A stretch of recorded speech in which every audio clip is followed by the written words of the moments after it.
All right, let's do this thing. Klubbr. Are we ready? Okay. Diary time. All right, diary time. Let me bring this up.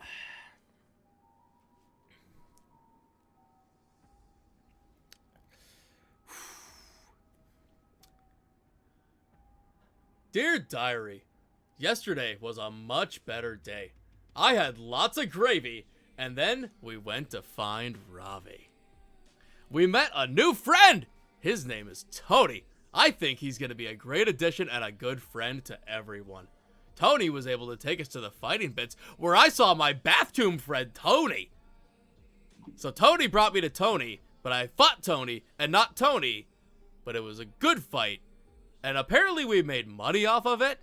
And Tony was very fun to fight against. I loved it. It felt amazing. The smell of the blood on my fists and the crack of the bones. It really felt, I want to say therapeutic? It's like Mother always said.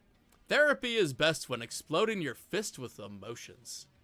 At the end of the day, we did wind up leaving to find Ravi and his friends, and we reunited with his crew and hugged it out.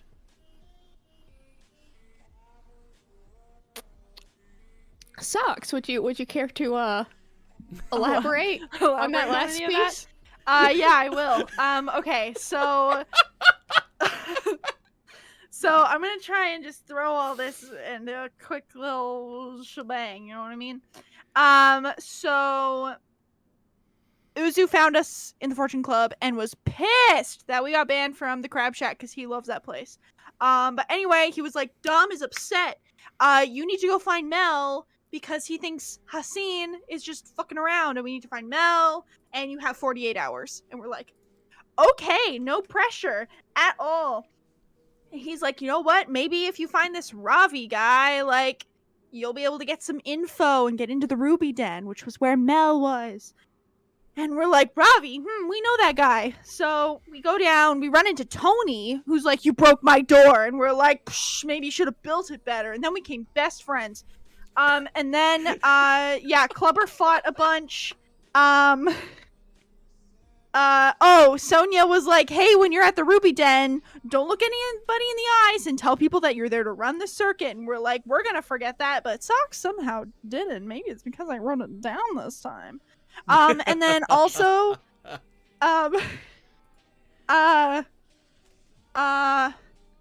Socks killed Ravi, which was very satisfying. We also found Mel, and now we're carrying Mel to the med bay, and then we need to contact Uzu to be like, hey, we found Mel. Please tell Dom not to kill us. And there why is Mel hurt? Sorry, I'm like trying to catch Mel him. was like passed out, like super drugged up, basically, and laying on the floor. Mel is on so many opiates that she's basically on another planet right now. Damn. I tried to make a baby carrier. Klubbr hugged someone to death, and then picked up this full-grown woman and shook her like a piggy bank. And I had to be like, no. Carry her like this, and I had to show Klubbr how to carry her, and now we're going. Sweet. Yeah, so you now have an unconscious woman in your arms, standing in a drug den in the middle of the territory of an extremely violent gang. So that's where we find ourselves. Great. I'm gonna look at Cosmo to start things off. Hey, Cosmo. Yes? How much time is left on that timer? His little display blinks up and he goes, which one? The 48-hour one. 45 hours. Wow, we did this quick. Okay, great. Thank you. We need to go to the med bay now, guys. Tony. Oh. If anybody stops us, are you going to be able to talk us out of things? Because we look kind of suspicious.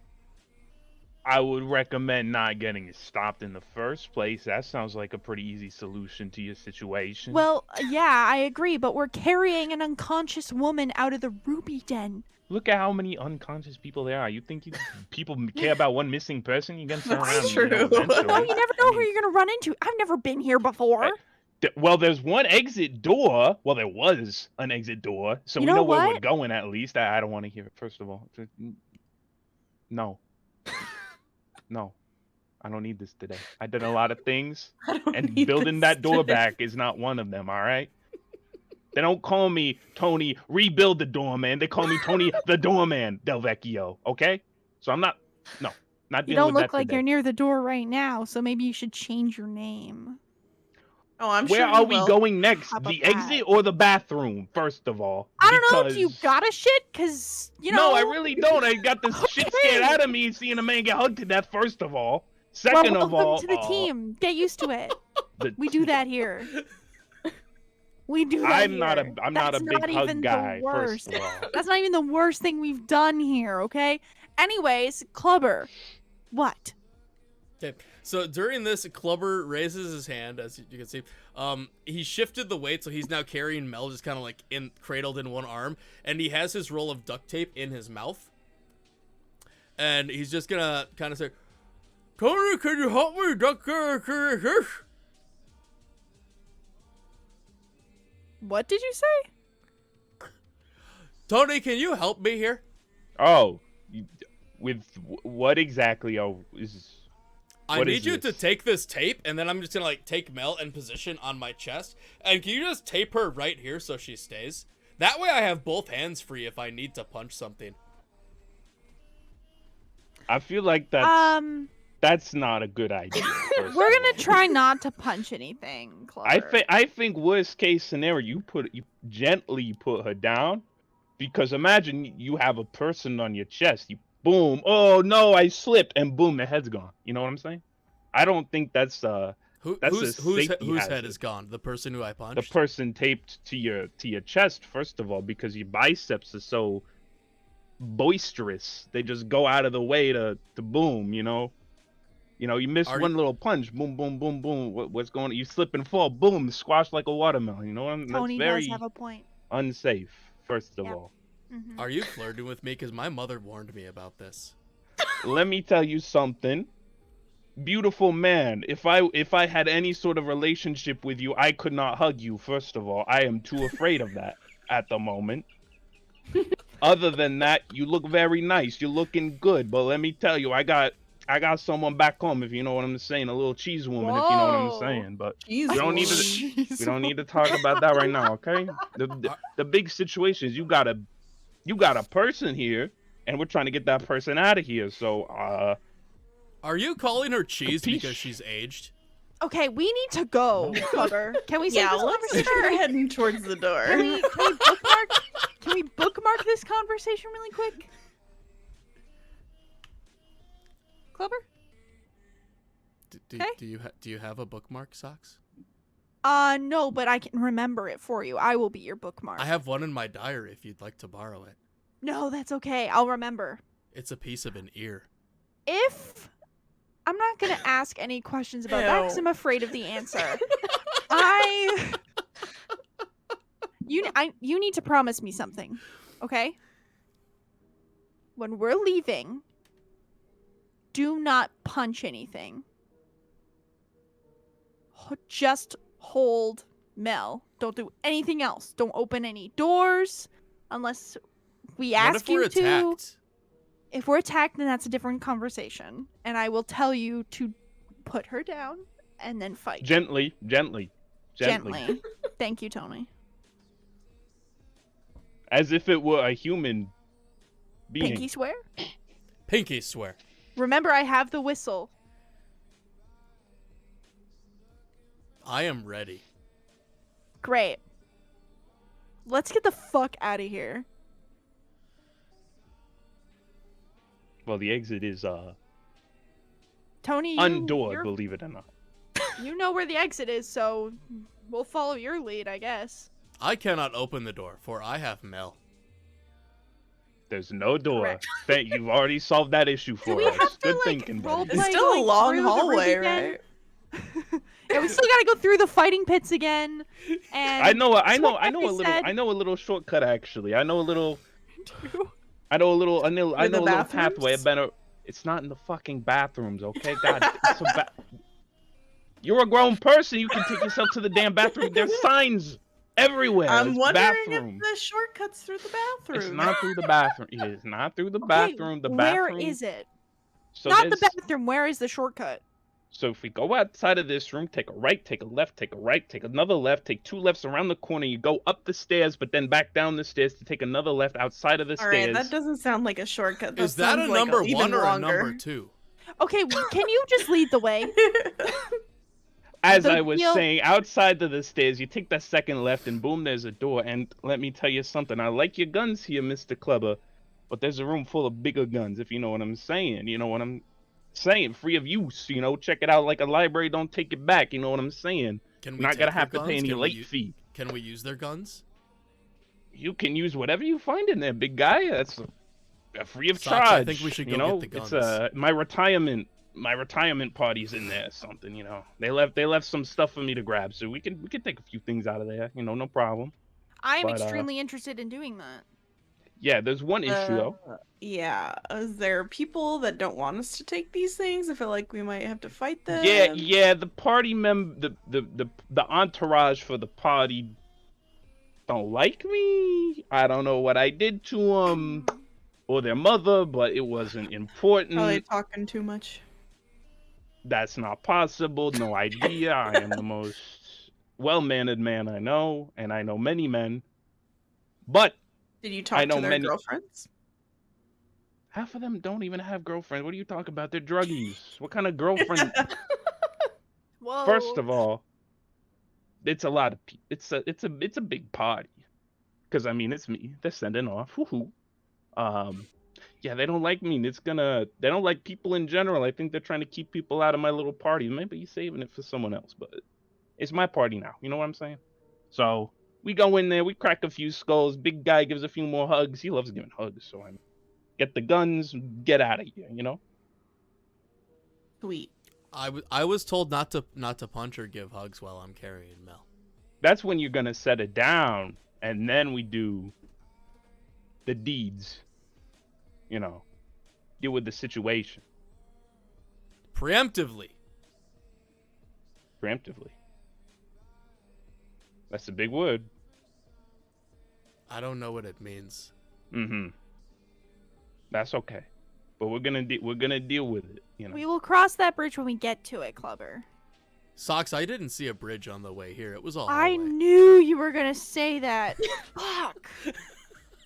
Okay, you know what? We'll deal with that situation if it happens. Okay? But for now, you're holding Mel and you're following. And you don't let her go. Would you like me to follow Tone? Like, where would you like me to be in the party? How far back should I be to I protect know the Mel? way, and you're the big guy, so you can be right behind me. You know, you get a little escort notification. If anyone tries to bump shoulders with me, they're gonna be bumping biceps with you, if you know what I mean. They're gonna Yeah. out of the And- way a little bit, yeah. you know. And I know the way where I'm going. You guys seem to get a little confused with those lefts and those rights and those staircases, doors. Even I know you guys have a bit of a issue with, but we don't need to deal with that. We can just go on over, get one door open, and I can open it this time. Don't worry about. I got a key or something, you know. Boom, I don't have open an it, issue get the with stuff. doors. Get, I just remove them. yeah, that's what I mean. Okay, That's so let's get moving. Yep. I'll Let's go lead to the this way, I party. guess. Okay. I'm right behind you. Klubbr will go directly behind Tony. I will follow up the back while keeping an eye on if anybody's following us. All right. You follow Tony out of the Ruby Den, and he begins to lead you through sort of a back hall of the sanctum.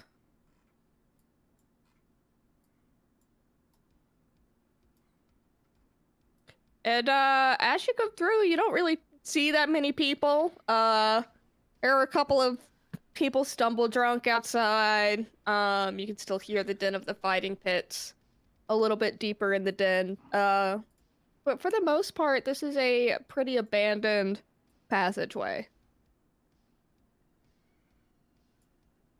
Alright, which way are we going, Tony?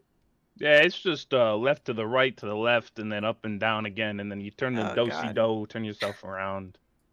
And you're just there, pretty much. Well, I It's- meant from here. Yeah, like I said, left, right, do-si-do, turn yourself around, upsy downsy. Just right through the door, really. Great. Gotcha. You'll How's know she when we doing, get Klubbr? there. Has she woken up yet? Klubbr's just gonna like hold his hand like right in front of her mouth and nose. She's like, I think I can feel breath. she's still breathing, but she's drooling a little bit. She's still breathing. Klubbr. So that's good. That's good. You're doing a great job. Cosmo, Oh, You're doing yeah. a really good job. Do you have a little handkerchief we can kind of clean up her mouth there? Absolutely. He takes out his trusty air duster arm Oh, and just blasts air No. right in this woman's face. Oh, Oh god. Cosmo, I don't know. Oh, Thank you, man. Cosmo. That's great. That's good. That's good. You're welcome. Okay. She doesn't kinda, stir at drool all. kind of like flies back on Klubbr. Yeah. Hey. Cosmo has actually made the problem worse. Let's just keep going. Okay? Little drool's It not gonna feels kill like her. I'm Yeah, we're like sweating right now. there. It's no big deal. You can clean up once. Yeah. There's we'll a bathroom clean on her the up way if you guys later. really want to, Nah, clean up. nah, But Nah. She'll get cleaned up in the med bay. It's totally fine. fair enough. You can Let's check up on continue. Klubber's goose friend too, even though, we're still ahead of schedule, but Sebastian. The goose has a name. I thought his name was Daniel. I know, thought I it was was like Daniel as well. Sebastian. I feel like Klubbr would forget the name of the goose and just be like, it's Sebastian now. In like an yeah, hour, it'll be like, Trevor! Oh, Brian! That is literally gonna be the Brian! running bit. The goose's name is gonna change every time. I hope so. I'm I love it. anticipating it. All right, let's go. Continue down. Hopefully, get these guns. I need Yeah. Little new shortcut. guns in my arsenal. I'm getting bored of these ones. So as Tony sort of like leads you down around this shortcut, you like run into a couple of people who definitely notice you like carrying a full-grown woman, but it looks to the like the looks on their faces indicate that it's not even like top 5 most interesting things they've seen like that day. Cool. Nobody really cares what you're up to. They just assume that if you haven't been stopped and killed by now, you have your reasons for being here. And the unconscious woman in this very large man's arms is really, frankly, none of their business. And eventually, you sort of reach the end of a hallway, and there on the left, you see a room with a door on it that Man. Tony seems to recognize. This is the spa, ladies and gentlemen. This is how a demonstration by the one, the only Tony, the demonstrator Del Vecchio, how to open a door properly. And I would like to open the door properly with the handle.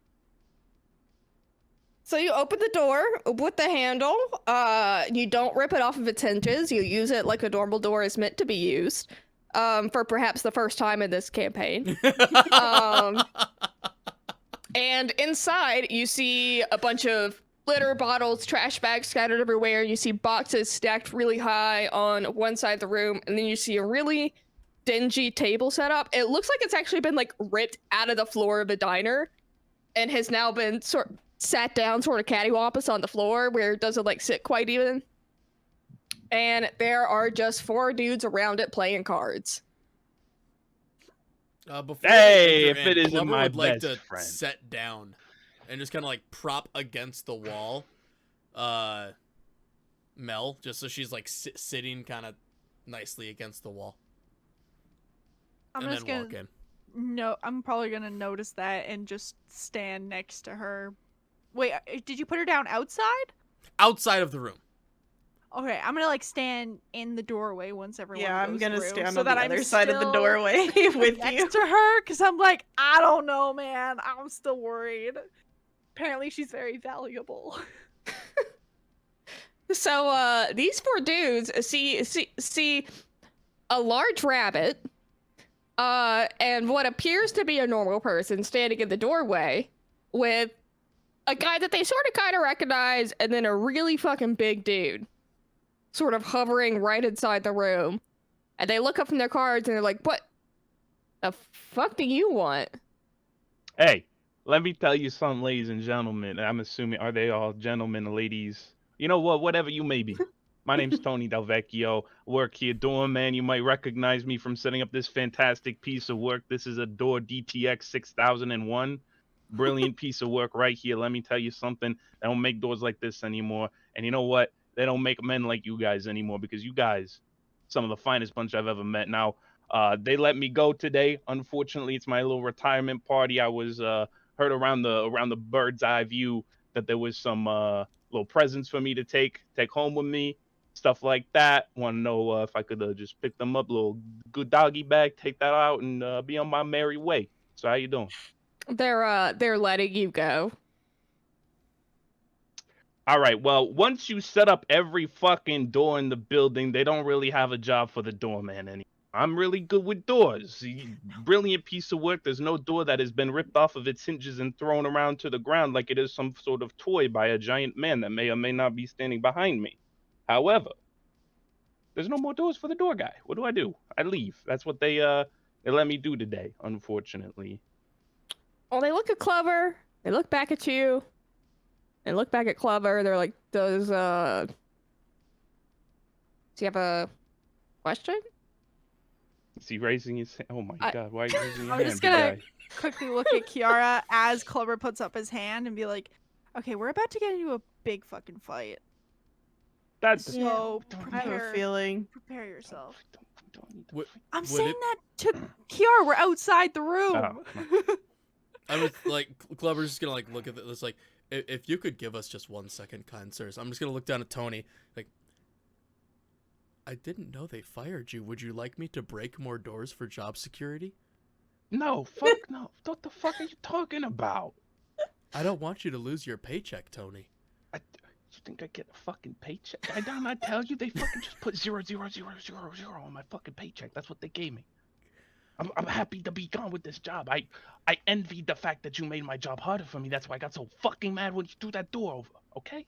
Hey, was it Richie? Was it Richie who did your contract? Hey, Richie. Hey, I know one guy that's Richie, and that ain't me for sure. I don't get no fucking names around here. I get door names. Man, You can that tell me a fucking- door name. AXW17. That's what that one is over there. You know what I'm saying? I don't get people names. I get names of doors. I get where it goes, and I get when I'm done. And I'm done. Hey man, that you're not the first one he's gotten with a trick like that, man. Don't worry about it. Go ahead and roll me deception. Or persuasion, you pick. Ooh. Let me get my sheet going. Tony's said got good deception or what was it? persuasion. Persuasion. I think I will be rolling persuasion here. Persuasion. 32. Damn. Holy moly! Holy fuck. Oh, all right. Yeah, this dude, this 100% checks out to these guys. Like, they know Richie. They know he's a piece of shit who likes to trick people into bad contracts because he's a little bit of a smooth talker, not that good at numbers. Nobody's ever been able to find out if it's like malicious or if he's just an idiot. They like your energy. They buy Everyone it. likes Tony. What can I say? They buy it through and through, and they're like, well, not really any of my business. I mean, they're not fucking paying me shit either, so, go right ahead. And they go right back to their card game. I appreciate the love, big guy. You know, I know what it's like being down here, and let me tell you, it was tough, but hey, I appreciate hardworking men like y'all. It's better than being at home with Alexa. my old lady, I'll tell you that. Hey, I feel that, my brother. Let me tell you what. Ooh, but I got my big muscle here. Is gonna help me take it with me. You know, I'm not the. This is my day off. You know what I'm saying? Yeah. Do it to it, my brother. Good luck out there. All right. I like Kara to. looks at Socks. That went a lot better than we both expected. I think we're just used to Klubbr fucking up conversations for us. That's totally true. Klubbr would like to use his perception Oh my to see goodness. what kind of cards they're playing. Go ahead. Oh, he loves counting cards, that's for sure. To you, it looks like they're playing Go Fish. Oh no. Aw. Klubbr's just gonna like, yep, I'll follow Tony. Hey, good, because we got some goodie bags to take home, big guy. Let's see what we got here. To peruse what we got here. All right, as you look through the boxes, most of them are filled with just parts, a little bit of ammo that looks mostly used. A lot of it looks like trash that they just haven't thrown out, but there is one box that appears to have some functional weapons in it, and then one box that appears to have a couple of cybernetic pieces in it. Ooh. Oh my. I'd like to first give dibs to the little guy. I want, Cosmo. Any of this looks good to you? You take these little parts, you take these little screws, you need some fresh stuff. Hook yourself up, big guy. All you. Cosmo like beeps as happily as a machine is capable of beeping. And he like whirs in and he starts like, he doesn't look at the weapons box, he doesn't look at the cybernetics box, he jumps like straight into one of those gear boxes, and he just starts like sort of like digging through it with like his one hand, and he finds a wrench down in there. Oh. And he takes out the arm of his that's been ripped off, and he holds up the wrench and he looks at it and he looks at his arm and he just sort of like just shoves it in there, not with any amount of grace at all. And then the wrench sort of seems to settle in, and he can like turn it and sort of manipulate it a little bit. And so he's got a new arm. It doesn't go like all the way back into his body like it's supposed to, but he's got a little wrench. Oh, Looking go, sharp, that big Cosmo. guy. Cosmo. Looking sharp. Thank you. Klubbr's just gonna have a big smile on his face, and he's just gonna reach out for a fist bump from the new arm. Oh god. Does it like poke Klubbr's hand? Yeah, a little bit. Just a little, yeah. You should do I wish Klubbr did a satisfying like Cool. That's what I would have done. That's what Socks would have done. Like, man, Cosmo, you're tough. I like your new arm, Cosmo. It fits you well. Thank you. I like it too. Oh, I'm gonna cry. I love Cosmo. All right, well. After the big guy, I believe I deserve first dibs. My going away present. I'm more interested in the weapons and the cyber technicalities of things. What do we got specifically? I'm looking for maybe a little get out. You know what I'm saying? All right, let me type this out real quick. This is like an actual weapons cache here, so there. Oh boy.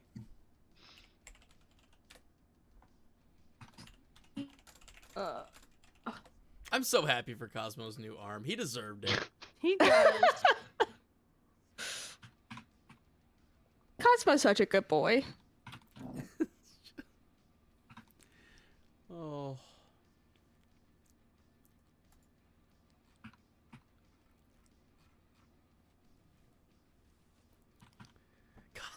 Cosmo's been through so much. Oh, Really has. finally got a new arm. Literally because of us.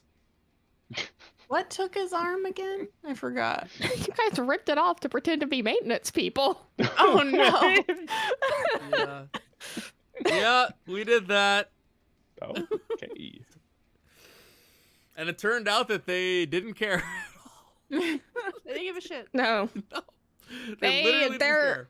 Their skin was on the inside of their bodies, and they were chained to a wall and not paid. So, workers' Yeah, rights. You missed some stuff, Tony. Yeah. Some shit went down. There was an apple Arguably, you missed involved the most as well. horrific part of this campaign. To date. You never know what'll come. Oh my god. Wait, was that the hole punching? Yeah. Yeah, that happened before. Yeah, Klubbr did punch a whole body through a hole, like a bullet hole. And He then just we punched found the hole larger, and then just kept punching a body. Yeah. Then we found the through girl that was in the room below that had the body fall through as like probably a pulp. And Socks felt bad, so he gave her 100 plats. She never got her security deposit back either. Brass knuckles! What are power eyes? Wait, where did you put this? Oh yeah, where is this? Oh, It's in the general. It's in Oh. general. I see. I Really, see brass if- knuckles. If Kiara and I aren't in the room, can we still get stuff? Mention Or them did on we in. like? Yeah, go ahead. My party's Um, helping me here. Real quick, let me run through. You can see all these in the gear list in the player's handbook, but I will run through the cybernetics just so you don't have to like go through and look for those. Okay. The adrenaline regulator gives you a +2 bonus to dex.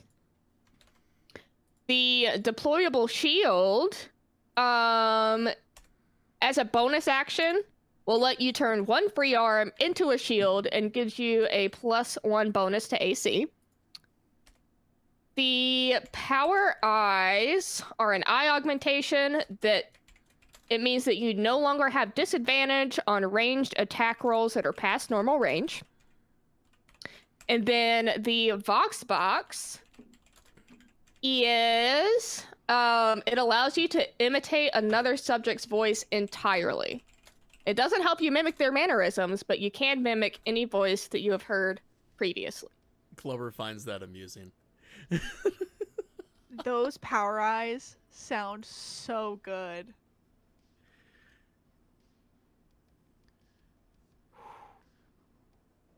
I'm eyeing the punch plasma gun first of all, 'cause I like the ba-bow. So But I I've don't gotta like doing the bow-bow. find. The punch plasma gun is effectively a gun that you use at close range, but you like activate a trigger that does the damage. It's It's like basically a- a melee weapon. Yeah. Boing gun. I'll Yeah. take that. I'll snatch that up. All right, let me, as you guys decide what you want, I will just add it to your character sheet. So let me get all that open. Getting what looks good to you. I am not totally sure. It was the first, maybe like plasma pistol.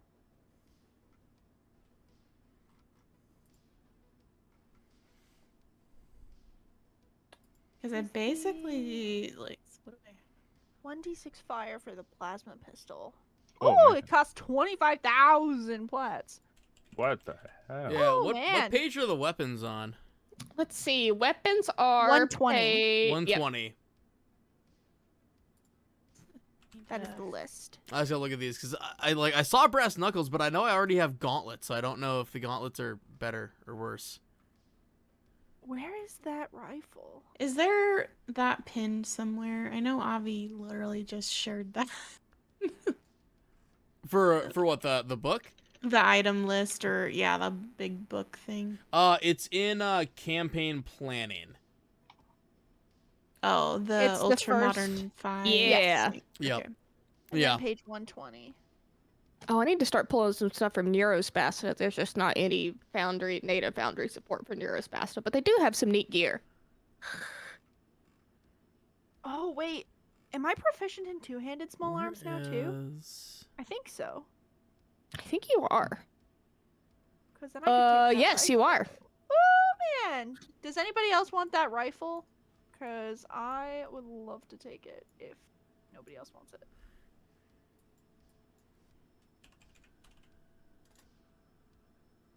I can't even find brass No? knuckles on this thing. Brass Knuckles might be on a different page. They list all of the melee weapons on a different page. Yeah, those are all small one-handed arms. So it might be in two-handed? Socks, you wanted the ESP rifle? Yes, please. Okay. Two-handed small arms. I def want that. I will... I don't see them. Let's see here. Man, now I'm Control now I'm F. Control F. I did that. I can't find it. It's not. It's. I did Control F and I'm searching for brass knuckles. And it doesn't Melee even- weapons are 134, 135. Oh gosh, Oh, those are far down. that's a ways away.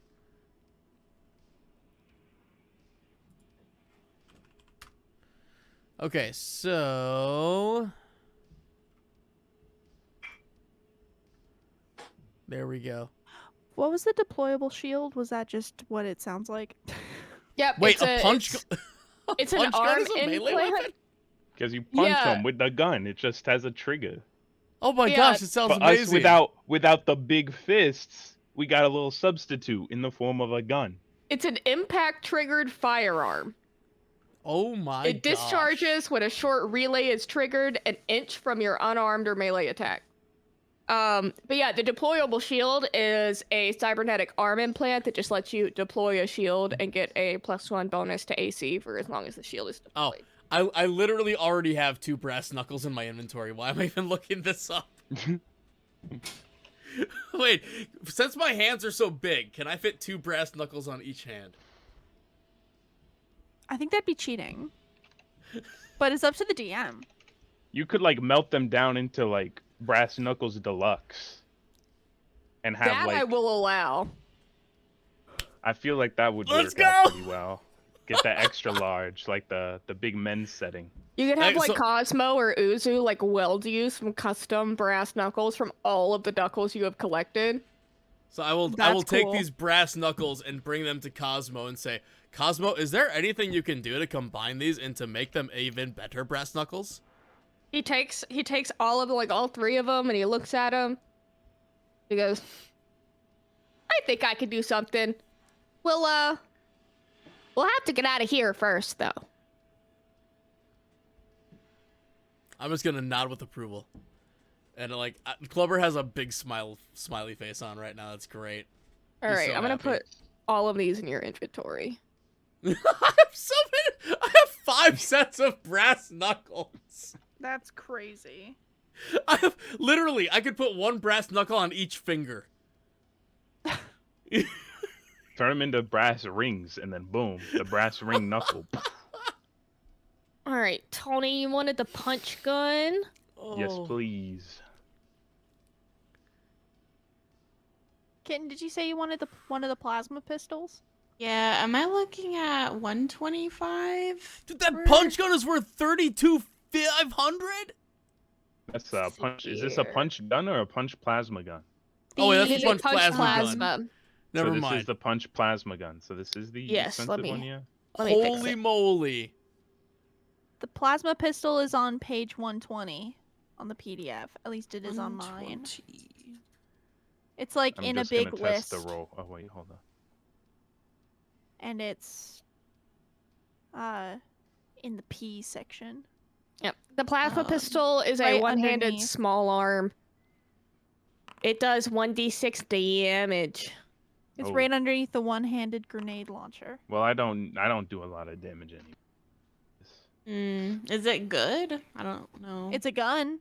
It's better than the gun that you have. That's true. But you need to punch someone in order for it to go off. No, Now, that's the punch gun. This is a plasma pistol.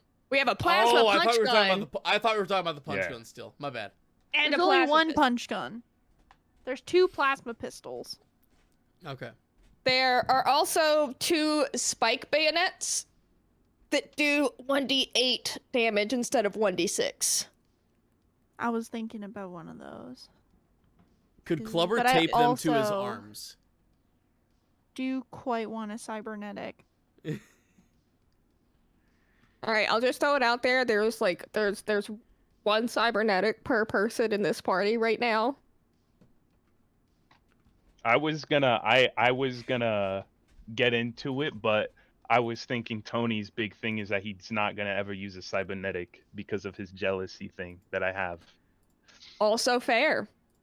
Because Tony Yeah. fucking Cheeseman. Oh my god, I love that son of a bitch. What was the adrenaline regulator again? The adrenaline regulator is +2 dex. Oh, okay. So. And let's then see the here. difference with the spike bayonet, basically, it just does more damage. Like, Yee. is there? Okay.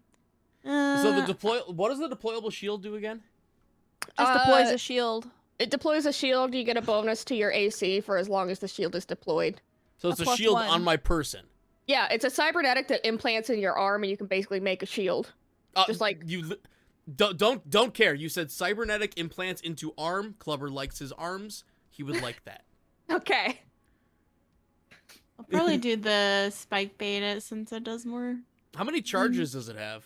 Or like, I guess I could look it up, but Everything that is in the book is now on the entry, and you should have it in your inventory under Or where did it go? At least as long as you guys Underloop. are okay with Klubbr having a deployable shield. That's fine.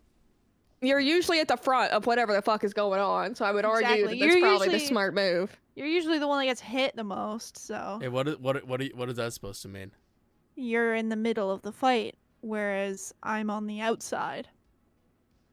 Usually quite far away, because I have guns. I've Speaking seen of, you bite someone.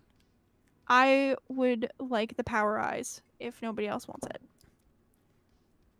Since I can shoot further. Yeah, that sounds like a very socks item. Mm-hmm. As someone who Alright. relies on guns and can only bite otherwise. You now have power eyes. Do we have Let's to go see. somewhere to get them implanted? Or... I mean, you're literally going to a med bay, so. True. So we still have one plasma pistol. Or no, we still have two plasma pistols. We have a spike bayonet, a collapsible baton, the adrenaline regulator, and the Vox box. I'll do spike bayonet, I guess. I'll take one of the plasma pistols that remain, Okay. just to be safe. Like, are we allowed to do more than You one? can Like, do if more I than one wanted- thing. Oh, You yeah. can do more than one I'll thing. We can do- take everything that's on here. Yeah, this is my Yeah, you can literally take all retirement of it. present. Feel Oh. free. Help yourself. Like at Yeah. this point, if Klubbr were to take anything, he would just sell it. So if you guys have a use for it, well, Yeah, I'll do plasma pistol, spike bayonet.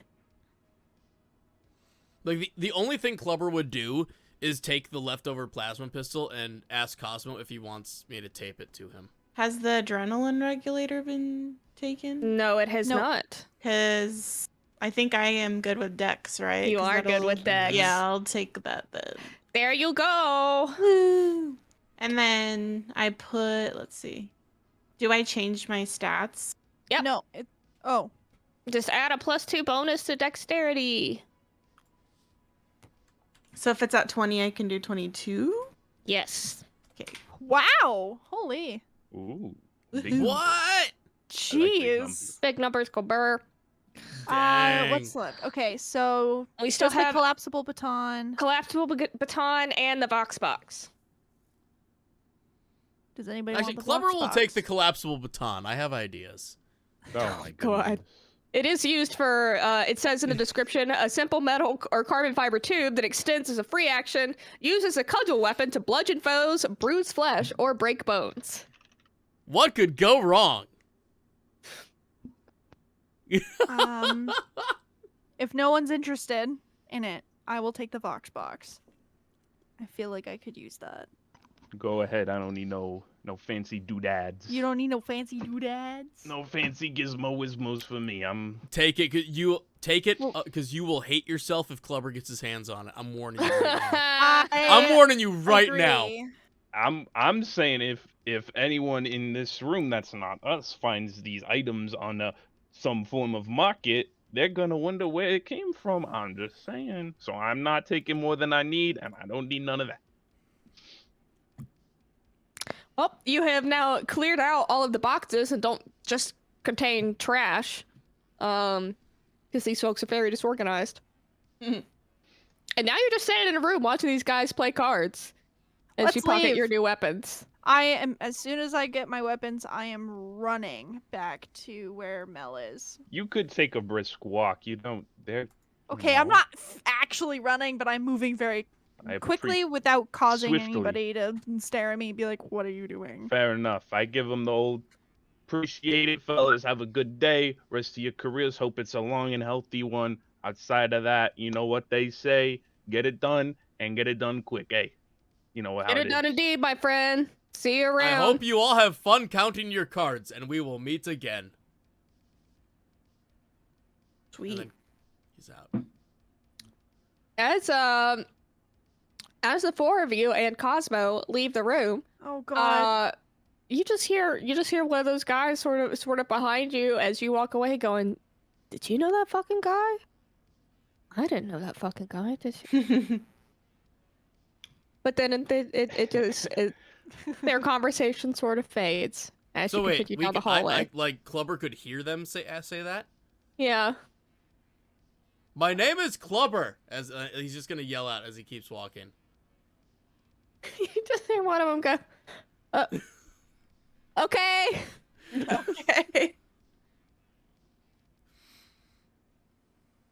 Normally you make introductions at the beginning, Club. They said they didn't know who I was, though. I thought they did. Because you didn't introduce yourself. You gotta. You were the one that start was talking, strong. Tony. I thought you introduced me. It's Oh, quite rude my- not to introduce your guests. You know what? I am not used to riding with more than just solo. I'll keep that in mind the next time there's a party I need to introduce this to. I appreciate your feedback, Clubber. I'll get better. I promise. I believe in you, Tony. Now, full steam ahead, ladies and gentlemen. The exit with a door that is not ripped off of the hinges. Just reminder, clarification for anyone that may be wondering, is this way. Mel is still there, right? Yeah, Mel's not going anywhere. Yeah, Klubbr Okay. picked up Mel upon exiting as well. Are you So holding is her that- the correct way? Or do I need Def- to show Klubbr again? If I'm being brutally honest, Klubbr would have walked out and just kind of grabbed Mel and just started walking. Yep. Klubbr, stop. Yes, socks. And I'm just going to fix this carrying so that you're carrying her like a normal person would carry someone that is unconscious. No. Arm down. No. No. Like this. Like this. No. Yes. That is good. Yes, that. Thank you. All right, are we headed towards the exit? We are. Yeah. Yes. Okay. All right. You see the exit ahead of you. It is not exactly the same one that you came in, but it does open into exactly the same hallway through which you entered. Great. Carrying on. Do we get to see the barkeep on the way out? Or no? No, Are we going a no, that different path? doesn't. That it's a different path. You don't route through the same way. Unfortunate. I had some words for that fucker. Anyway. Oh no. Maybe it's for the best we don't see the barkeep. I feel like Tony, is there anyone you do not have words for? That's an interesting question, Chloe. You know, I need some time to ponder that thought because what do you really define as having words for someone? Does it mean you have specific words for someone to hear specifically, or is it, you know, a message you want to send to the world? Because realistically, I would love to send messages to the world through whatever means necessary, because I think what people really need is a voice nowadays. You know, a nice hang in there, champ. You can do it to the you know. I was hoping for a simple yes or no. Yes, the answer is yes. Okay.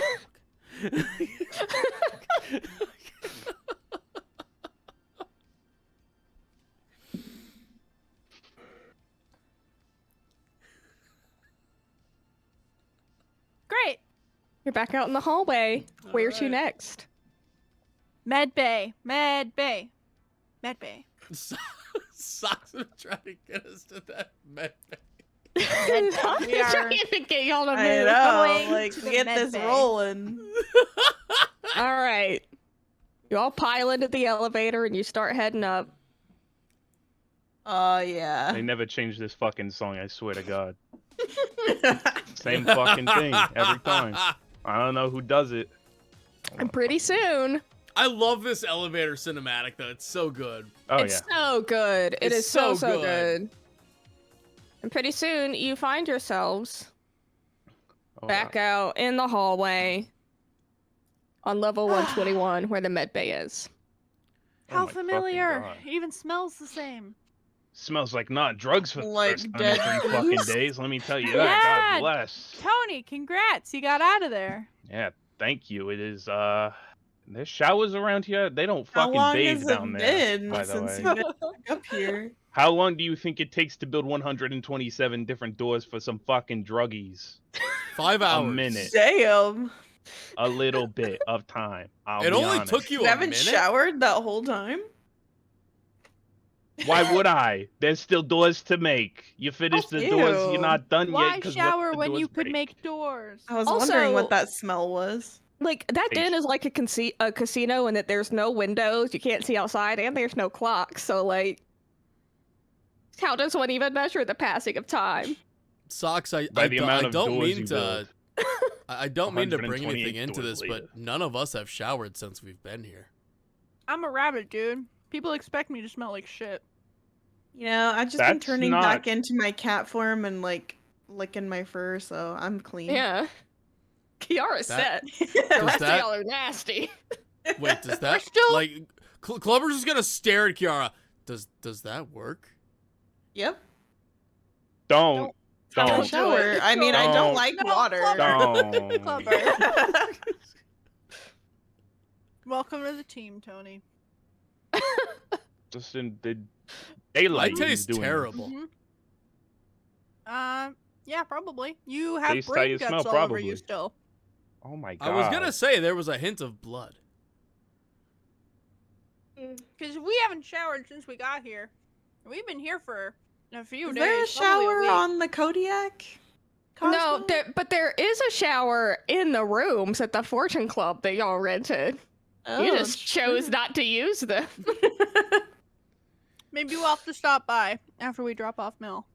How convenient. You know, I'm just trying to think of ideas. What are you gonna do when you have to leave this planet? Try. Bring love with me. You could start a Fortune Club back on Alpha Series. Yeah. Anyways. Get married. Hey Cosmo, Yes? can you still call Uzu for us? Do you still have the ability to Absolutely. do that? Can you do that? Right now? Absolutely. And he just Cool. sort of like he wheels off. He's been programmed with some manner of privacy, but not like a lot. So he just goes to what he thinks is out of earshot, but is still very much within earshot. And he activates his remote link to Uzu. And you see a little hologram projection of Uzu's somewhat angry face Mhm. pop up above Cosmo's head. Hey, Hey, Uzu. it's this guy. Hey, who's Uzu, hey. Who the who fuck the is fuck this is guy? this guy? Long story. He helped us out huge in finding Mel. We're in the hallway to the med bay right now. Alright. We found her. She's unconscious. Uzu, I super found drugged Mel. up. Oh Okay, my thank you, God. Klubbr. Okay, okay. We're gonna take her to the med bay.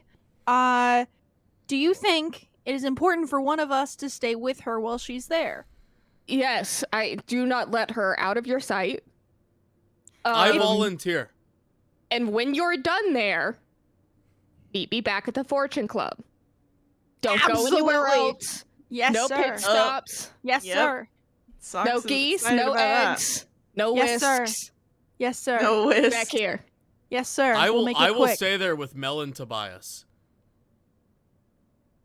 I don't know who that is, but okay. As long as Mel stays in your eye line and you have eyes on her at all times.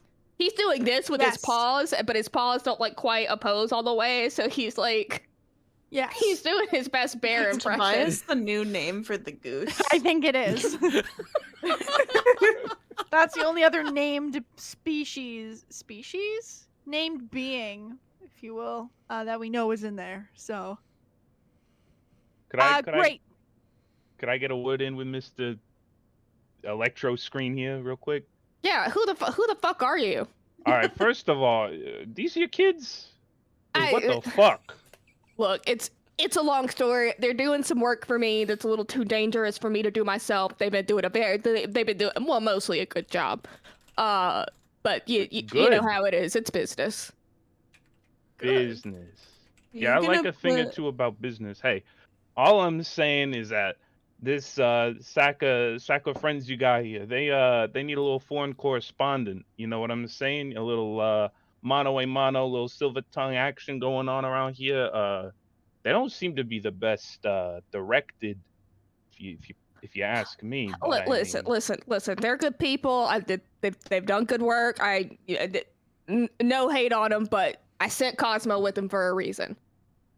Look, all I'm saying They made it in and out of the sangrias, not a scratch on him, except for that guy. He kind of like scratched himself on the fucking door. Don't get me started. Anyway, Yeah, Klubbr's licking himself again right now, by the way. Socks is trying Yeah. to stop him. any, anyway, all I'd like to say is that in and out, easy peasy. When I was a part of this little ragtag bunch of misfits you got here, if you manage to, whatever you're paying them, find an extra little bit or whatever for me, I could I could speed this up a little bit. I think I do declare. Put some zeros before that though, Uzu, and it'll be good. All right, first of all, you don't tell him about you don't tell no one about that. First of all, that's a little sensitive information. You could be breaking an NDA. What the fuck are you doing? Anyway, back to business. You give me a little capiche capuche, I get this little capiche capuche going, if you know what I'm saying. So you notice the Uzu he appears to be listening, but his eyes are not trained on you. They're trained just behind you on Klubbr licking himself. And He's Sock's doing trying the to thing. stop him. Where the fuck is that? And he goes, all right. Listen, I'm not the kind of bear that handles business over the phone. Why don't you stick with them until they come back from the Medbay, make sure they come back here to the Fortune Club, they make it safely, and then you and I can talk business, all right? Hey, I'm no bodyguard, I'm no babysitter, I am no dog walker. But if you believe this is good business, I do believe we have ourselves a deal, Mr. Mr. Uzu, it's Uzu, not Uzu. bear to man. Uzu. I've never broken a promise. You know what? If they like you, I like you. They seem alright. Just come meet me. We'll talk business. Hey, Tony the dealer del Vecchio. They call me that because I'm the best dealer in town. And let me tell you, you just made yourself a great deal, Mr. Uzu. Good to meet you, Tony. Bye, Alright, and, Uzu. We're gonna go to the med bay now. All right, hurry up, please. Yes, sir. Time's a ticking. He points at his wrist. There is no watch there. He's a bear. It's half past freckle. Socks. I do believe. Socks is gonna say, "Yeah, don't worry. I'll hop to it and then do finger guns and then immediately regret it." Cosmo hangs up the call for you. Thank you, Cosmo, for saving my hair there. Get it? I'm a body. I'm on fire. Oh my god, did you guys let her do this the entire time? I have a very weird question that I've never had to ask a DM before. Oh god. Okay. Oh no. Am I able to roll medicine to see how much I've been able to clean off of my arm? Let me. What? How much How's that brain matter you got medicine, cleared though? off of yourself? Oh my god. I don't know what else it would be. Did you Because actually Klubbr's been get trying to clean his yourself? right arm. Yeah, but Socks You'll has been get trying to clean push it your in head the away from it. shower in the freaking club. I'm just curious at this point. Roll me survival. Okay, yeah, survival makes sense. That's good. I was gonna do animal handling for the lulz. 7. You lick your arm one time, and you get some of your own hair, some of Mel's hair, and blood of indeterminate origin in your mouth. Klubbr, you are going to get a disease. And that's coming from a rabbit. Socks, it's okay. Yeah. We're going to visit a doctor. I like. Is this guy human? Is he what is his? Yeah, Klubber's like a giant, isn't he? All right. Human, Yeah. but a Yeah. giant. Kiara's like trying to push people along. Let's get to the med bay. We need to get there. Let's go. Klubbr, who knows You're on a if he's gonna time get limit, sick. and you're standing out here licking yourself. You're making phone calls. Hey, Kiara, What's up? could you run ahead and let them know that we have a very serious case coming in that needs Yep. urgent attention? I Just can do really that. work it up that someone could be overdosing and it's dangerous. Please ask them how Michael is doing as well. The goose isn't important right now. I'm sure he's fine, but we'll find out. Okay, we just need to make sure that Mel will get attention as soon as she gets there because we don't want Dom to fucking kill us. All right, I'm gonna transform and head up there right now. Yeah, Tony, you see Kirara transform into a cat in front of your eyes. That wasn't a joke. She does that. Yeah, she's a cat. All right. We're all Klubber's- kind of Klubber's just gonna look heading to- down the hall. Klubber's just gonna look Tony dead in the eyes. Knock, knock. Who's there? Kirara. Kiara who? She's a cat. Okay, we're gonna walk now. You guys are like I'm just gonna start the pushing least funny. Klubbr towards the area of the Medbay. Like, come on, let's go. Come on, Klubbr, Yeah. let's go. Okay. Kirara, as you run ahead, you see nothing. This area is mostly empty. You see one guy like walking away from the general direction of the medbay, and he's got like some stitches on his head, but that's about it. Is it Tony? It's not Tony. Oh my god, that would have been so funny. With the bathtub. He's doing it again. It's just Yeah. a rerun of the script from the first time we were in this hallway. He's got to keep training if he's gonna beat me. Yeah, gotta keep carrying that bathtub and running up and down the hallway. There's an You're actual working on MMA the fighter first who time. does that, by the way. Really? Yeah, his name is Tony Ferguson. He's a little crazy. He's a great fighter, but his name's Tony Ferguson, and he's posted plenty of videos on Instagram of him like carrying around bathtubs and stuff as his Making a his note, training. Check out the Instagram. Your cat's playing the piano, by the way. Oh my goodness. He's very smart. He caught a moth. He's very proud of himself. He's so good. He's gonna play the funeral march for the moth.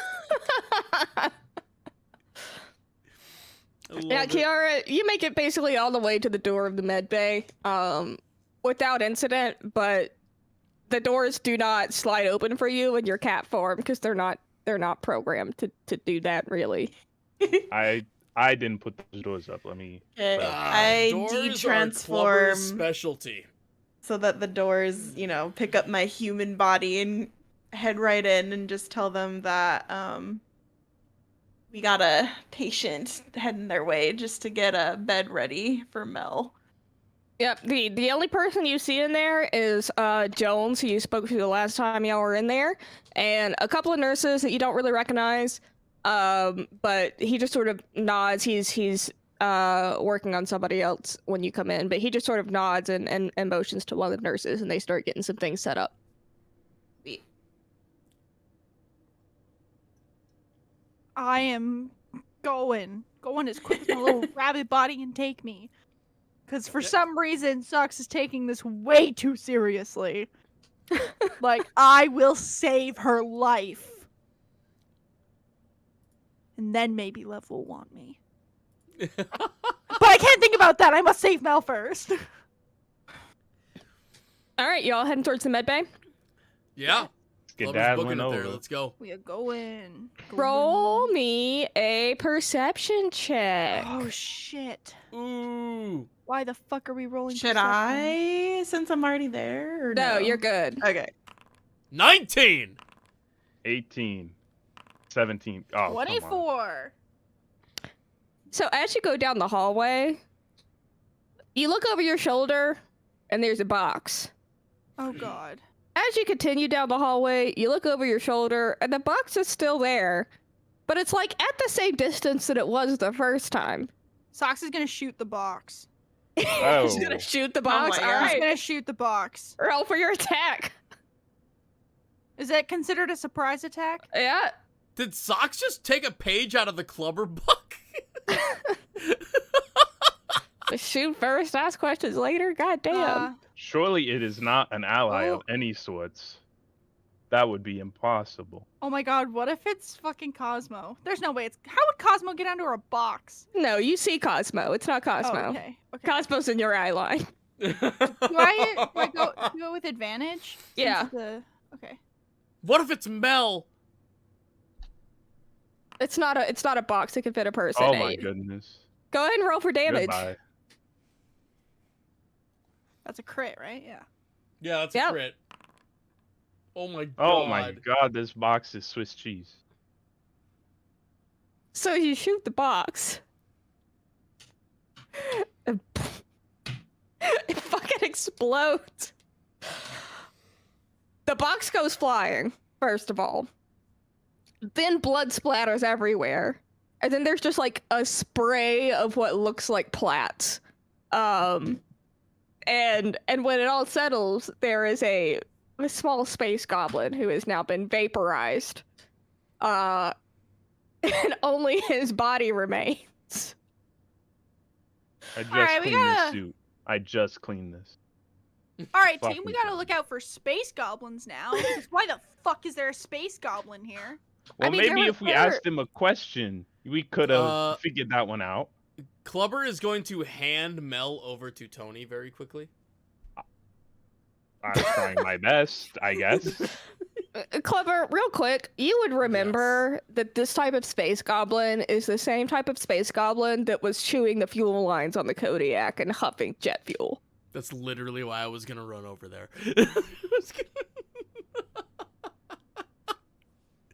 Okie dokie. So Klubber's gonna be like, I think I know this man, and then I'm gonna Klubber's going to run over. He's gonna check him out, because the plats flew. So Klubber's gonna collect the plats, and then investigate the space goblin. Is there anything else that's sticking out, that we might be able to, that Klubbr might be able to recognize about him or where he's coming from? He just seems like a normal space goblin. Okay, Like, Klubbr is going to pick up the space goblin, run back to Tony, pick up Mel, and then continue on to the medbay.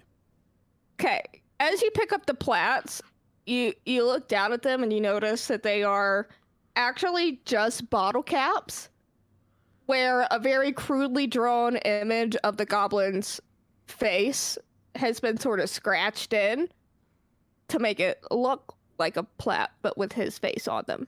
Perfect. That's perfect. How many are there? There's 7. Okay, awesome. And there was nothing else in the hallway. Why the fuck was there a space goblin hiding in a box? Because he had a crush. I don't know. Well, he's a fucking margarita shake now. Let's, collect ourselves and go, because we can't fucking investigate a dead body like that. No, but we'll talk about it after we drop off Mel. So, Sure. as you head towards the med bay, But I'm not carrying her the rest of the way, by big No, guy's I taking her. already took her from you. Okay. I have the goblin in one arm and Mel in the other. So as you're headed towards the med bay, Cosmo is bringing up the tail end of this conga line per se, and he just sort of like tugs at Sox's cloak, says, space goblins are known for very erratic behavior. I think it's all the jet fuel. Do you have any idea why a space goblin would be following us here, though? Like, what is a space goblin doing in the med bay hallway? I've seen space goblins in all sorts of places doing all sorts of things. Didn't it seem kind of suspicious, though? Not when you've seen as many as I have. I don't know, Cosmo. I got a bad feeling about this. Why would space goblins be on the Kodiak specifically? Why would space goblins be putting on mini circuses in the air vent? Why do space What? goblins do anything? Ooh, because it's Cosmo- fun. I'm gonna like crouch down. I'm guessing as they're still walking, because now Klubbr has a new mission to get this dead goblin to the med bay. Maybe to get a new head so that he can have another pet. But Sox is just gonna crouch down next to Cosmo and be like, Cosmo, do you think maybe somebody, like, I don't know, hired or maybe even owns space goblins and is following us because they know about this mission somehow and are trying to put a stop to it? Cosmo takes a second to process and he goes, well, I don't want to be presumptuous, but there's nothing in my records that indicates that anyone ever has or ever could own a space goblin. Okay, but I have one right now. Surely you would get an actual hitman instead of a fucking Well, if you want it, well, think about it. Like, if you want to have, your spies go unnoticed, wouldn't you choose something that's seen everywhere doing weird shit all the time? These types of goblins are historically very hard to manage, if not impossible. Most of them do not speak English. I don't know. What if I don't know? I have a feeling that this is a trap. If I have a wanted feeling- someone dead, I would put one of those things, strap a bomb around its vest, and just have at it. This is some whoop-de-doody, I don't know. Socks, roll me a Upon perception hearing check. that- Perception? Yeah. okay, I was Okay. gonna say Or upon hearing insight, that, you Klubbr would like choose. Klubbr wants to look at the goblin to make sure there's no bomb on him. 15. Yeah, Klubbr, go ahead and roll me a perception check too. Okay. 5. No, you don't see anything on his body. Socks, you get the general sense that Cosmo's probably right. You can't say for sure, but you recall the very erratic behavior of the goblins on the Kodiak, and the fact that Uzu seemed entirely unbothered by it outside of the damage to his ship.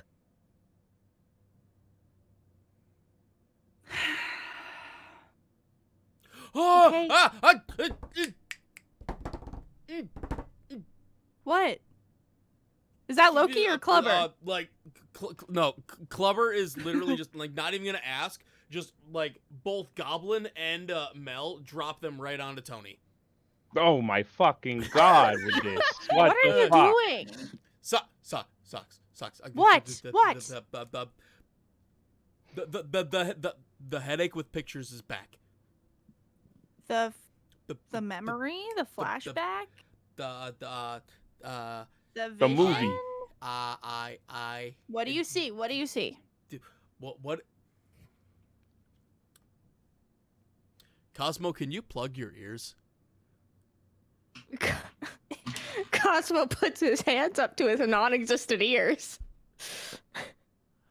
This is the same type of space goblin that was in Uzu's ship, Socks. Mm-hmm. What if Uzu is the one that attempted to hire the space goblins to keep an eye on us?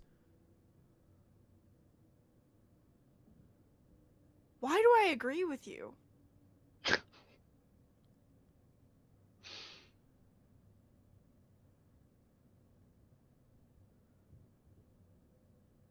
Now you're spiraling me, Klubbr. We'll talk about it later. We gotta get Mel over there. How am I spiraling you? The corridor is Because- a square.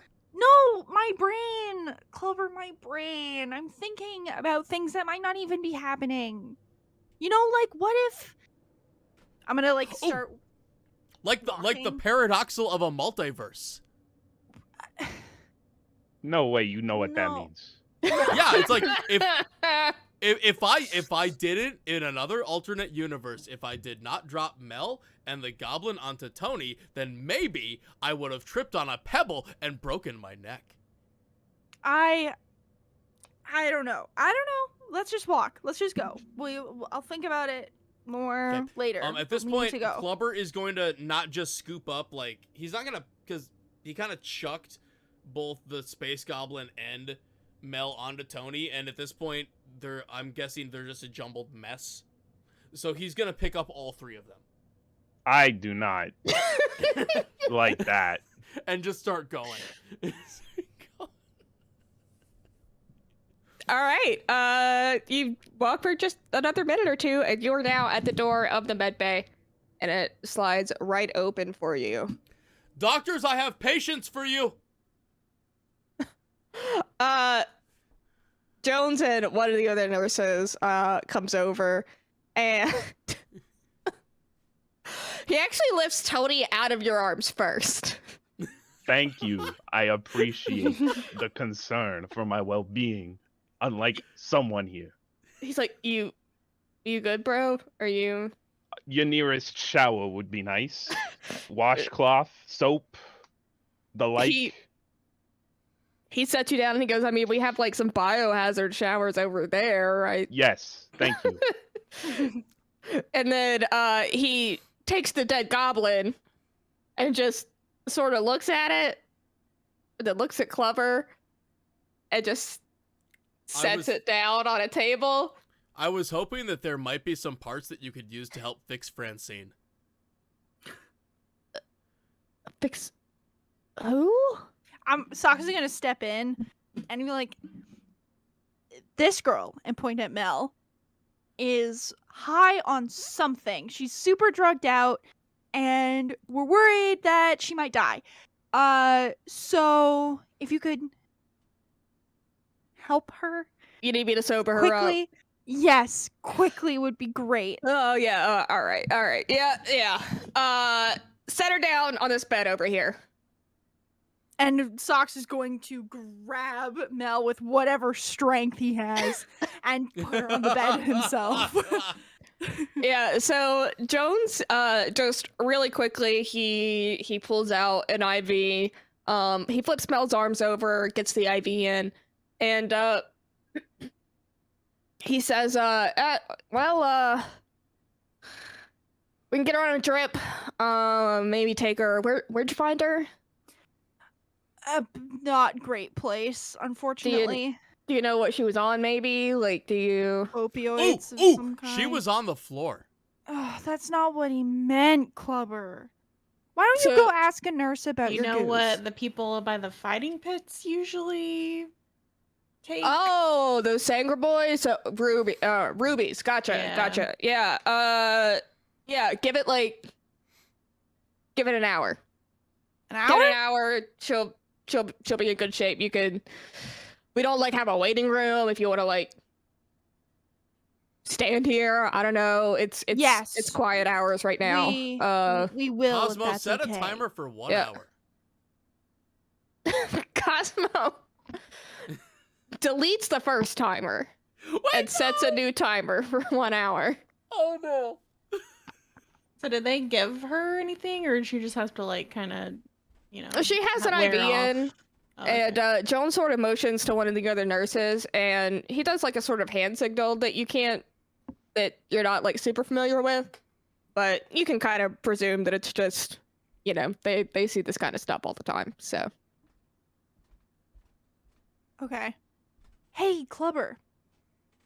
Why Yes, don't you Socks? ask one of the nurses about Daniel? Your Who's Dan- goose. Your goose. Oh, you mean Trent? Yes, Trent. Yeah, Clover's I'm gonna go find gonna- a nurse. I'm gonna talk to Kirara about what happened outside all in the right, hallway. Klubbr, Okay. you just find the nearest nurse. She's tending to someone on a table, but she doesn't seem terribly busy. Excuse me, nurse? Yes, can I help you? I brought in a patient the other day, and I was hoping that you could tell me how they were doing. I know it hasn't been the whole 72 hours yet, like I was asked, but I was hoping that you would let me know. Is Doug okay? Doug. I don't think we've had a Doug in here recently. Do you 2 remember? feet, wings, long neck, beak, Do you remember who you left him with? a nurse. You said 2 feet and wings. He's a goose. Oh, well, okay. Let me go. Let me go ask Jones. Okay, he knows everybody who comes through here. And she sort of hurries off, and she circles back around to Jones, who's still leaning over Mel's IV and just checking a couple of things. And you see this nurse whisper in his ear and sort of motion back to you. And he pats her on the shoulder, and she goes back to what she was doing. And Jones starts to approach you and says, "You're the one with the goose? Jacob. You left him with Anya, right? A couple days ago, maybe." Maybe. Yeah. Okay, well, Anya's not here. This isn't her shift, but she did leave something for you in case you stopped by while she was gone. It's actually if you wanna check my desk over there in that far corner. It's just waiting there for you. Just don't go through the rest of my things. How will I know what it is? Well, it has your name on it. There's a note. You'll know that it's for you. Thank you. Yeah, yep. You're welcome. Go on. It's over there somewhere. Sorry for the mess. Okay. Klubbr's gonna walk over to the desk. All right. So on Jones's desk, Oh God. you see like piles of papers. You see like patient files. You see folders. You see all kinds of stuff. Mostly just a lot of medical type business. See a couple empty soda cans, a couple empty glasses, so on, so on. But then you see a small like pile of things with a note in front of it.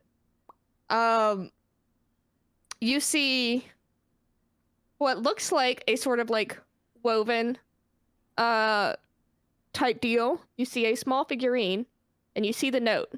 What would you like to pick up first? The note. All right. So you pick up the note and I'm going to DM you what it says.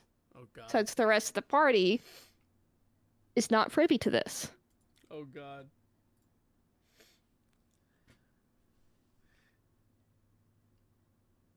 Oh God. Uh-oh. Oh Yeah. no! Klubbr would like to pick up the little figure. Oh So, no! The first thing that you pick up, Oh god! let me get. I always lose her. There it is. Let me open your character sheet so I can track this over. So the first thing that you pick up is a handmade dream catcher. Aw. You can see that it has been made using scrap leather, scrap fabric, and goose feathers that are very recognizable. Oh, And you gosh, would it's know- Melvin. You would know from just all the stories that you've heard that dream catchers are meant to keep bad dreams at bay.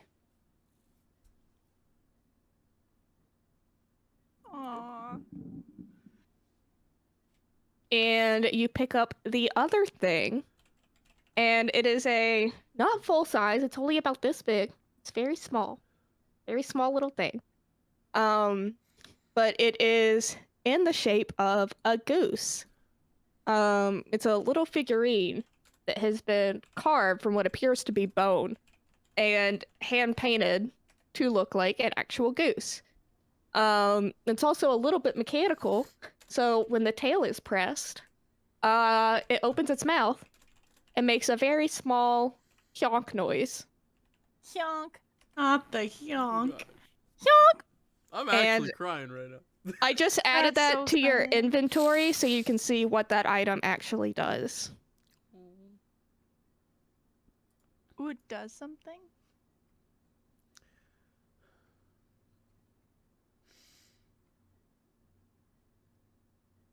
Aww. Now I'm crying even more. Aw. That's beautiful. Anya. I don't know what the note said, but I'm sure it was something sweet.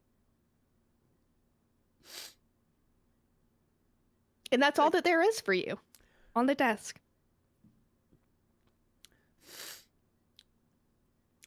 Klubbr will take it, and he's gonna find a seat away from everyone and just sit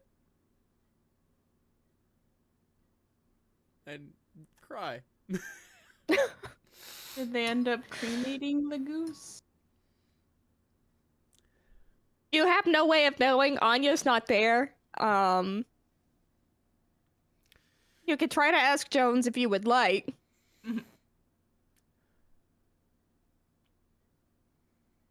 So now Klubbr's crying in the club. All Are the rest of you gonna stand and watch him cry? Or are you Socks gonna... is kind of. I'm in the Socks shower has still. no idea. Socks In has the no idea that shower. Klubbr even went over there. Oh my Socks god. is still hovering I gotta as stop close method to acting, Mel gosh as darn it. possible.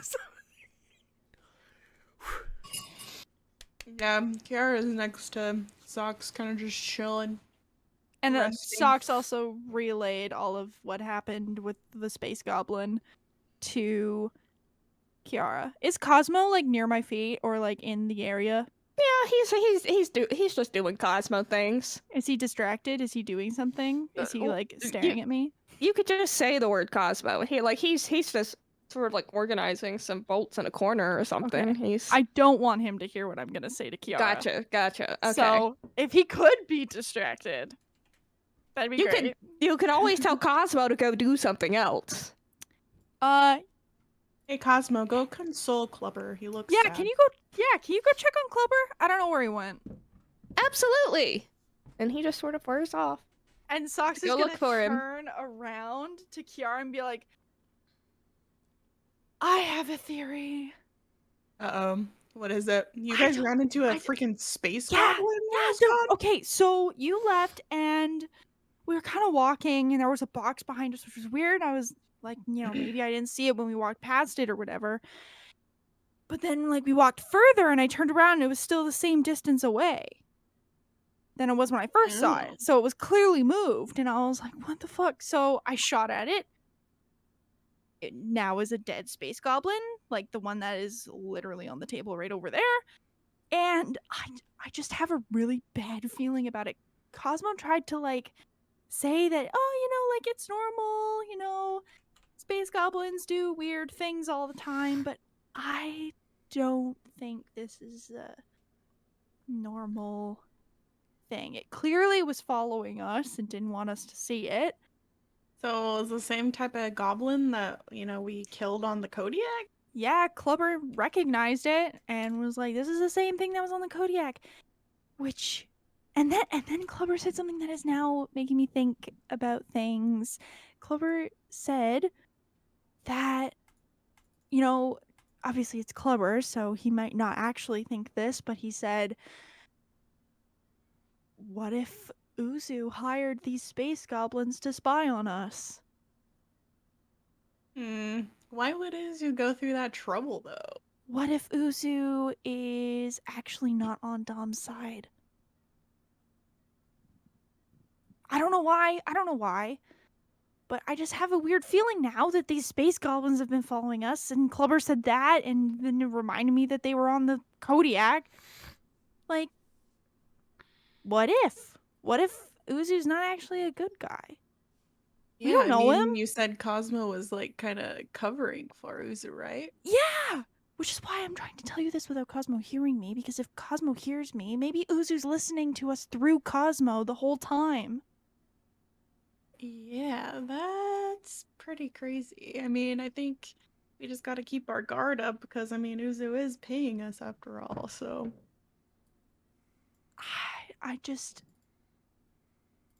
I don't know. Maybe I'm being a paranoid little rabbit over here. Maybe I'm just a rabbit who doesn't know shit. But there is something that smells like shit here. And I think it's the dead space goblin. Yeah, Tony was pretty smelly. Thank God he's in the fucking shower. Thank God. But is my theory crazy? Am I going insane? Oh, I think you might I be haven't onto really something slept. because I don't know why a goblin would be this many floors down in the Medbay. Like, the Yeah, in the same Medbay. goblins. That's what I was saying. Like, how did a goblin get down here? Why would a goblin be down here? And especially the goblin was, like, actually hiding. Actually hiding, actually following us. Wasn't like he was chewing on wires or something, minding his own business, just Not causing anywhere trouble. near oil, because they eat oil, right? Yeah, I Or, like, guess. gas. Yeah, But, like, that's I don't pretty know. weird. I don't know. I thought I would, tell you what I was thinking. Because, I didn't want to tell Klubbr. Klubber's going to say fucking something to Uzu or Cosmo. Probably. And we just fucking met Tony. I don't know what the fuck his deal is. So, Yeah. I don't know. Wonder if Tony's gonna try and, take some of the money out of our pot since, I don't know. Honestly, I could care less. Hopefully Uzu just pays some with some other kind of money he I muffles kind of up. just had the idea that he was just using us to get out of the Ruby Den and then he was gonna go somewhere, but maybe he's trying to get off of the station. I don't know. Time will tell, but he seems okay right now. He hasn't really done anything wild except yell about doors too much, so hopefully he doesn't try to build any more doors, because that worked out well last time. Oh, yeah. So. It's good to have some peace and quiet. That guy kind of talks a lot. Man. Also, can we talk about how I got us banned from the Crab Shack? I was actually looking forward to that crab cake, and come on, I'm you sad weren't. we didn't even get to try a bite of it. I think we've picked up the volume a little bit now that we're talking about the crab souffles. I'm not like whispering anymore. I'm like, crab souffle, more like crap souffle. Did you hear me say that? Man, that was sick. I felt so cool. Maybe we're banned and Uzu got mad, but that's okay. He probably knew about it already. That's true. I mean, Whatever. that's our next destination, right? Is the club. We gotta meet Uzu. Just gotta... Oh, right. Yeah. We gotta go back there. Is Mel okay? How close to an hour is it now? She has Cosmo. It's been about 30 minutes. You can see that Mel is no longer like catatonic. She looks more like she's sleeping than dead. Well, that's good. And for what it's worth, you have also taken a short rest in the time that you've been here. Oh, bless. I feel like one of us needs to be standing near her. You never know. Someone could come in and do something. I don't know why she's so valuable. Wonder what her deal is. Why was she there? Why was she in the Ruby Den? Hopefully when she's, conscious again, we can maybe ask her some questions, but who knows? Who knows? I guess we'll see. Hey, Tony, how's that shower coming along? The water doesn't get hot. It's fucking lukewarm. This shit sucks. Jones hears that shit and he goes, "This is a fucking charity hospital, bro. It ain't the Luxor." You literally could have waited for like 45 minutes to have a warm shower. Remind me who got half of a goblin dropped on you along with an unconscious catatonic woman. Was that you? No, that was me. Let me have this. Thank you very much. Okay, whatever. You're the one complaining. Socks is gonna go find Klubbr and just see if he's actually still in the building. Klubbr is still balling. Oh man. Cosmo Socks is isn't like, gonna say anything and just walk over and then sit on the floor right in front of Klubbr. Cosmo's doing one of these with his new wrench hand. He's trying. That's a nice arm. I don't feel like I've said that to you yet since you got it. Thank you. Must be good to have another arm. It does feel good to have another arm. I have a lot of them, but I like this one especially. I mean, it has a backstory. It does. You found that yourself. Normally, I don't get to choose my arms. Normally, Uzu chooses my arms for me. Wow. It's cool that you got one yourself for the first time. Hey, Cosmo, You should tell Uzu all about it. How much do you like Uzu? You have a good relationship with him? Yeah, I love Uzu. We've worked together. I forget how many years it's been now, but he basically built me from nothing. Oh wow, that's impressive. Yeah. I guess he's a pretty talented bear. Yeah. He found most of my parts in a junkyard out in the Reach. Sock's just gonna put a paw on Klubbr's knee and kind of just pat him and he's not gonna say anything, he's just gonna pat him. He's gone, Sucks. What was that? He's gone. Your goose They friend? couldn't save Dominic. Dominic.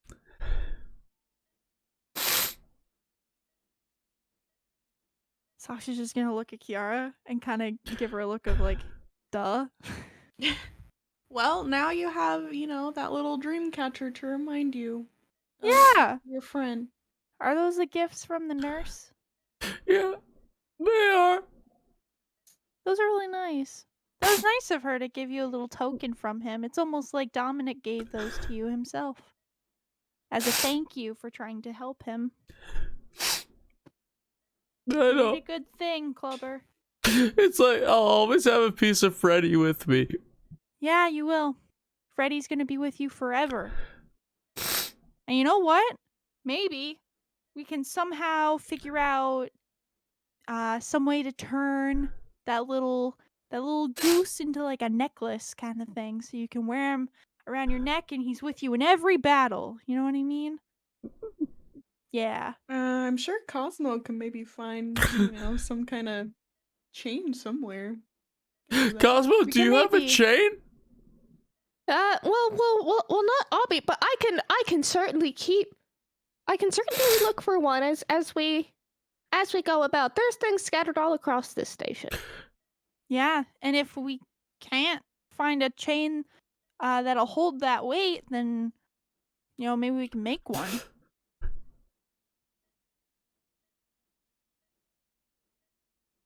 And is that a dream catcher? Yeah. I don't know much, but I know about dream catchers. And I don't think you're going to be having any bad dreams for a while. I already don't have dreams because I don't sleep. You don't sleep? What do you do when we're sleeping? I watch you. Oh god. I make sure nobody comes in and Maybe we can and ask does Jones harm. for like a sleeping pill for Klubbr because he looks tired.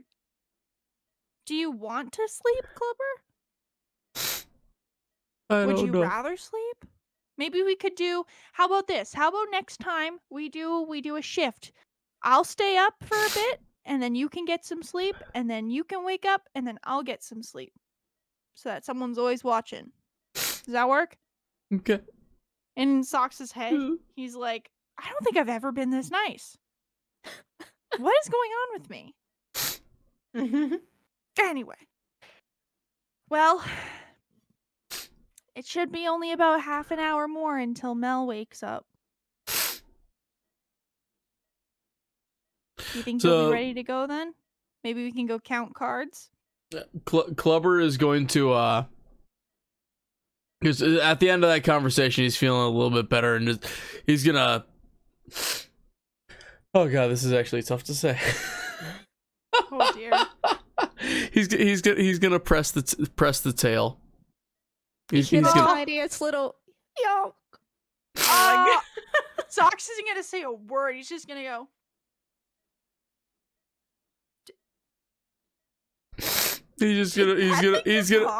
he's gonna like Klubbr, like literally it's just this. He's just gonna press the tail, he's gonna hug it,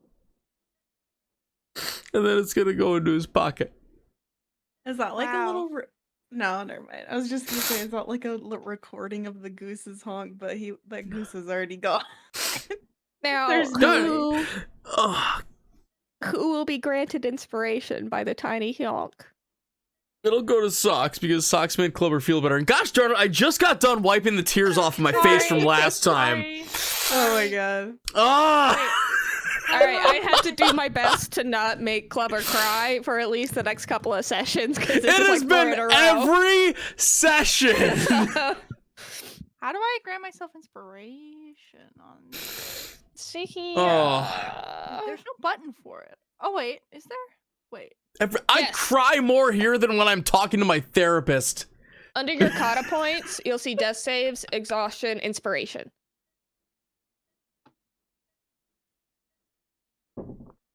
The very front page of your character sheet. Right hand column. Oh. God, that is one of the most beautiful items I've ever had a DM create in the game. That is so cute. It took me a Oh. while to puzzle it out. I was like, what the fuck could you make from the pieces of a vaporized goose? I knew it was never gonna happen, but I was Fuck. sitting here with my fingers crossed going, cybernetic head duck, cybernetic head goose, come on. Just like mesh them together.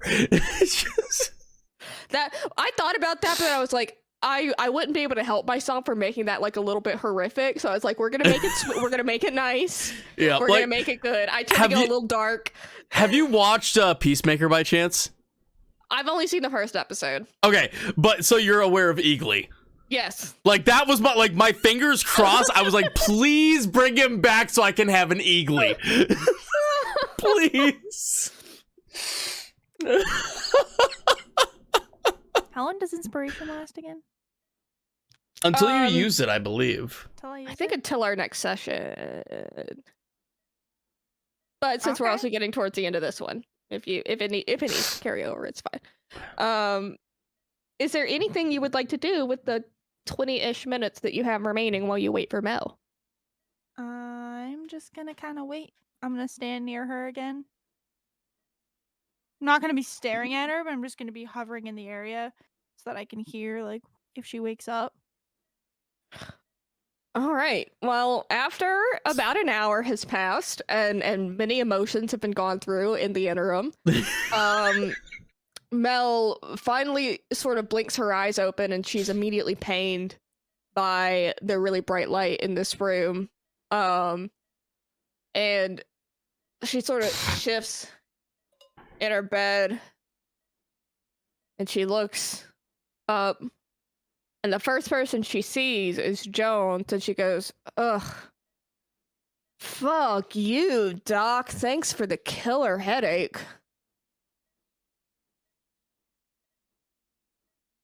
Socks is kind of just peek over She's Jones's like, shoulder. Hi. Sorry. uh, Wow, I'm bad at introductions. I'm Socks. I don't know how you're gonna take this information, but I am working for Uzu. Wait. Did you bring me here? We found you in the Ruby Den. I carried you here. Thank you, Klubbr. Yeah.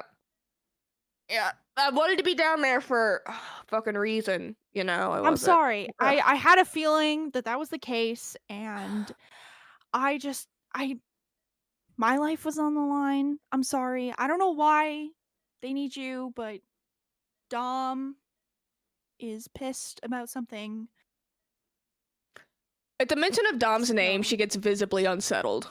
I hear you. I don't know this guy, but he threatened my life. I don't know. So wait, why isn't Uzu here then? Uzu sent us. Yes, Klubbr. Allegedly, this mission was too dangerous for Uzu to do, so he had us do it. Oh, they're subcontracting out to protect. Okay. Yeah. No, it's it's protocol. Fuck, my head hurts. Oh. Do you need something? No. I don't really have anything. She goes, I have this, and Klubbr's gonna hold out his little sigil of Daniel and just like click the tail and make a honk. Honk. I scared my cat doing that. She did not appreciate that noise. She goes, all I need is a fucking drink. A drink. That's actually perfect because we were told that once you came out of your basically coma, that we had to go to the Fortune Club. But there's alcohol there. There's also gravy. Like and Lev's showers. Fortune Club? Exactly that. Yes. You've You've been there. All right. Time to face the music. Let's go. Let's just fucking go. Okay. Let's just get it over with. Gonna make it as quick as possible. All right, Klubbr is going to scoop up Mel, No, I Klubbr- don't need that. Put me She the fuck down. Put me Klubbr, down put her right down. now. Put her down. Put her down. Right now. Put me fucking Club- She's not unconscious anymore. She can walk. Klubbr will put that. Is there anyone that I need to carry? No. Nope. Tony? You are free. You are free. No, I'm. Tony. I'm You sorry. have not he- showered. I have showered. He's Please, a little this is... a little slow, but he carried you here, so okay. Socks is gonna look at Jones. Thank you. You got it. Tell Anya thank you as well. And then Do we need to Socks is gonna take point any at Klubbr. medication or anything with us? You know, to keep her. Nah, Like- she's not injured. She's just fucked up. Like, just I don't know. Maybe keep her off the rubies. Maybe. Do you have any like Tylenol with the headaches? Maybe. He goes and he like digs around and he pulls out like a little pack of acetaminophen and tosses it your way. He goes, "This is best I can do." Sweet. Klubbr is going to look at him and say, "Thank you for everything that you've done," and he's going to hand over 7 plats. Jones will take those and he goes, "Thank you very much. That's thank you." They're the goblin plats. So Jones like looks at him for a second, and then he pockets them anyways. He's not gonna acknowledge that you just gave him fake money.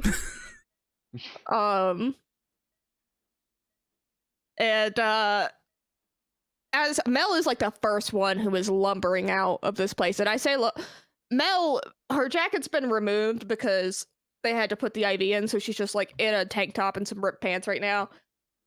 This chick is jacked. She is like she's looked like she's beaten down a few doors in her day, all right? God damn it. Mel is big.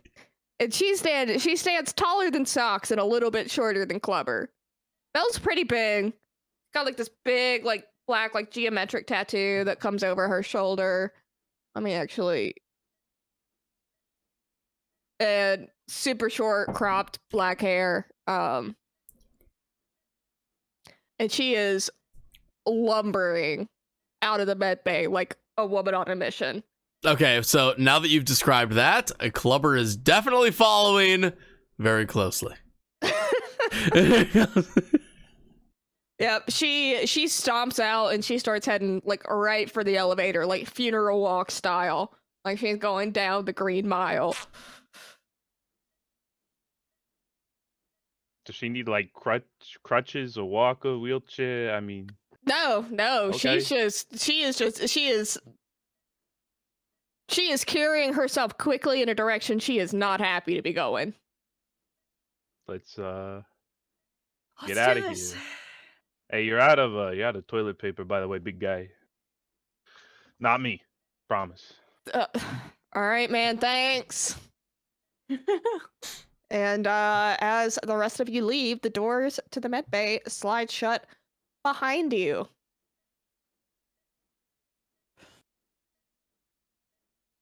Oh boy. Are we all following Mel to the elevator? Yes. Oh yeah. Are there any space goblins? You check the hall, you don't see any space goblins. Are you asking that out loud? Are you wondering that to yourself? I'm wondering that to Cl- myself. Klubbr Okay. is focused on big beefy woman. Klubr's like, what of me? All right, Mel slams the button to the elevator. Elevator door opens after a couple of seconds, and you all pile in. And up you go. I keep forgetting to change this music.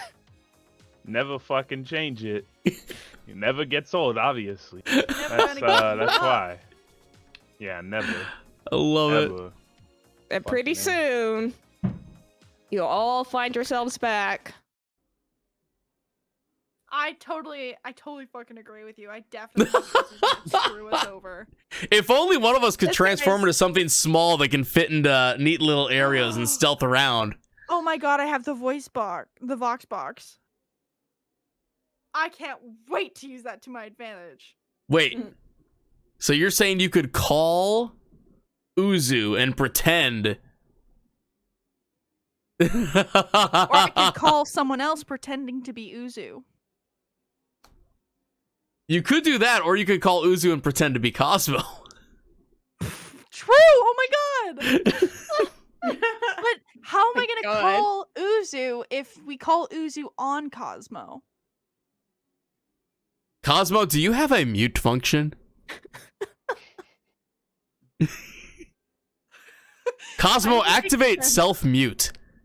Cosmo just his volume display pops up and he turns it all the way down. That's the best Cosmo can do. Is Uzu in the Fortune Club when we walk in? Yeah, so Okay. Uzu is already in the Fortune Club when you arrive, and as soon as he catches sight of Mel, he looks concerned. Oh. And he goes, Jesus, Mel, you look like shit. Hi, And Uzu, we growls found at him Mel. and says, thanks. And she beelines like straight for the bar.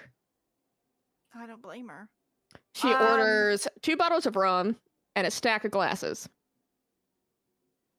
Mel, do you want Alright. these, acetaminophen to help with your headache, or are you good? Yeah, she takes those out of your hand. She puts them both in her mouth and she washes them back with the open rum bottle. All right. Is Well, that Lev didn't work. anywhere in sight? Please. Lev is approaching you. Okay. Oh! Klubbr would Oh. like to approach Lev very quickly, like away from the rest of the group, and just like head, like just complete, like he's still got a little bit of watery eyes going on. He's still very emotional about the reopened trauma that just happened, I guess. And just like head sunken down, just be like, I'm very sorry for my actions the last time I was here.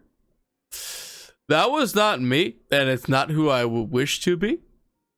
So, I wish to pay for any damages I may have caused in any form that you see fit.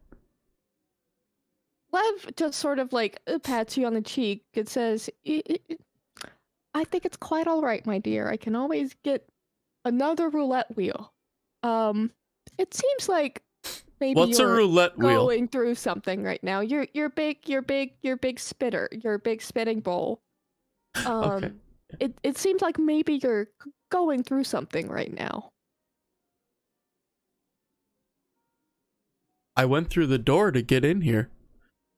Yes, you did. I tell you what. Just be a good patron at my bar. Maybe drink out of cups. And repay me that way.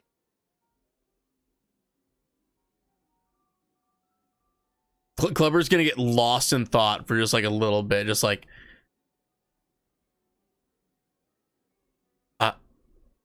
I can do that. Oh, okay, that's very good to hear. Now How big are your cups? Let's rejoice. Well, you know what? I'm sure we can find perhaps an ice bucket for you or something a little bit bigger if a standard glass is not particularly to your liking. And Lev sort of starts to like usher you over to the bar where the rest of the group is. Okay. And Lev sort of leans on the bar. Hold up, I have to find the description I wrote of Lev's outfit because they've changed yet again. Oh, get ready, socks. Oh, So- sweating in anticipation. So this time, Lev is draped in this sort of like slinky, sort of like lace night slip looking thing Fancy. that looks more like it was made for like a boudoir shoot than it was like wearing in public. They don't have like a lot of other stuff going on.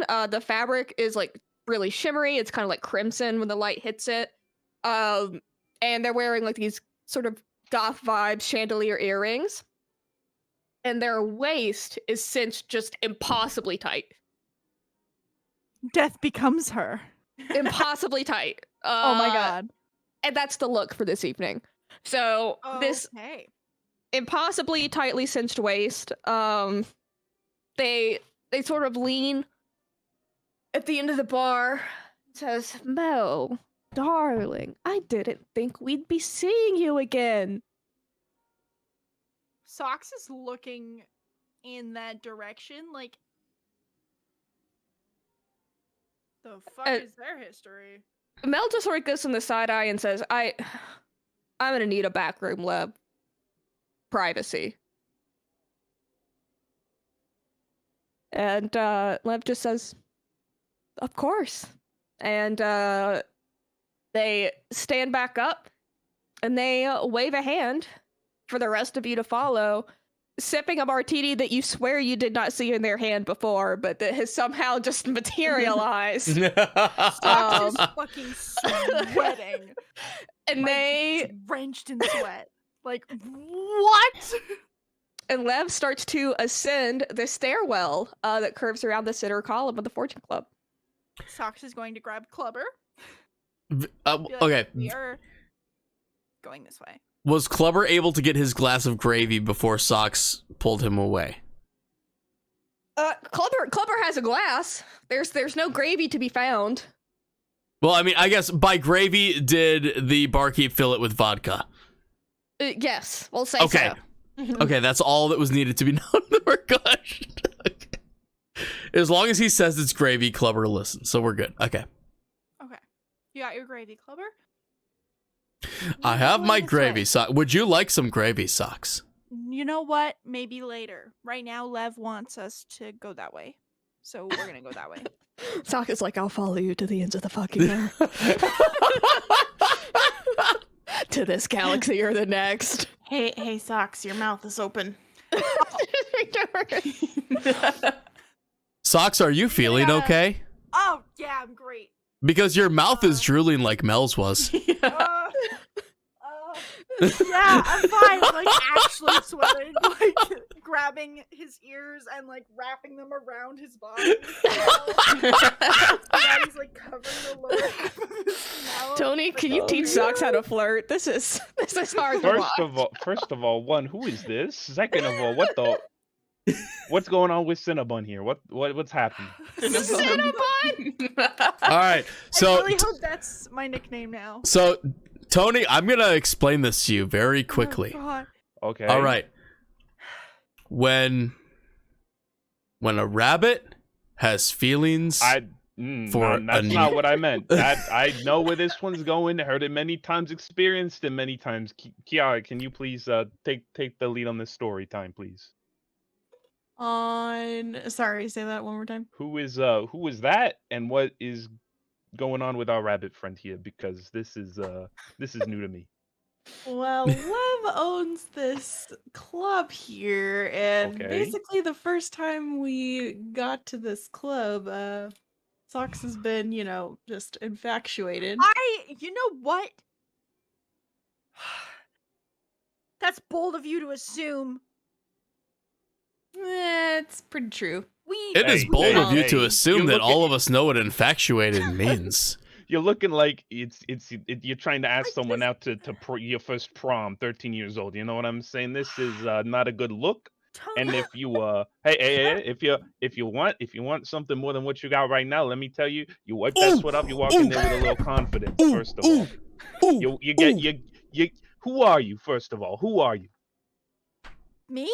Yes, My name is Socks. louder.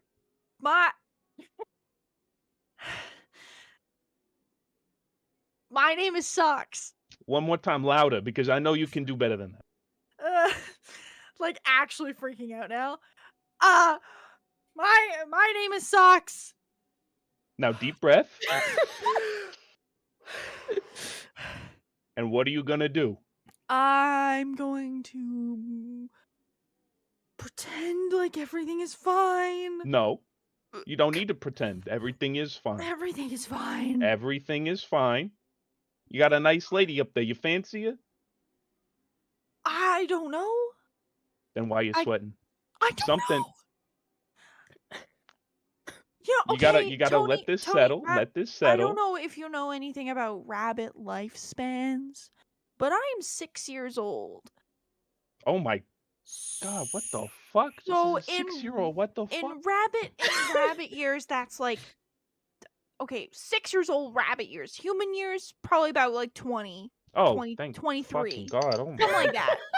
Okay. Fucking 6-year-old scared the shit out of me. Holy Dude, I'm 5 feet tall. You think I'm 6 years old, 5 feet tall, carrying guns all over the place? I have been trapped in a hostel of drug users for the past 3 days who do not know what I've seen, Okay, correction. experienced, or heard. Apparently, rabbits only live 9 years. Chandler decided to actually roast me live. He pulled up rabbit lifespan on the monitor that I can see from Oh, where I'm no. sitting and pointed at it and Rox, basically you got looked at 3 me like, years you're to an Oh idiot. no! make your shot with Pretend- love. okay, let me clarify for everybody in chat and everybody in this call, okay?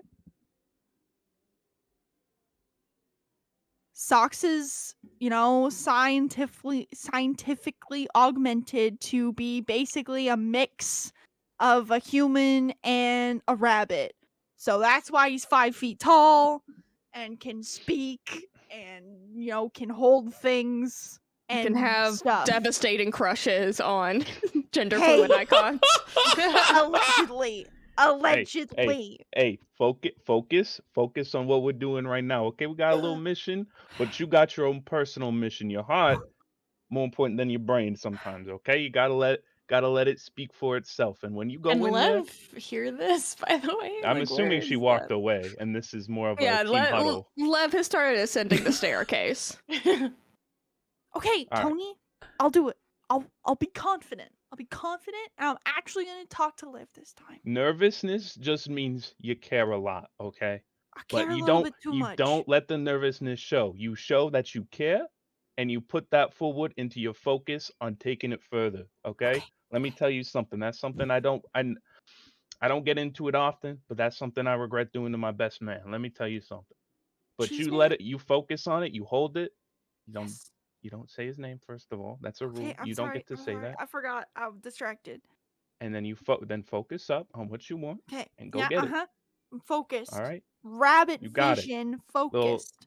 Little head boom, Let's go. Okay. All right. Ow. Klubbr. He's got Yes. fucking- Yes, Socks?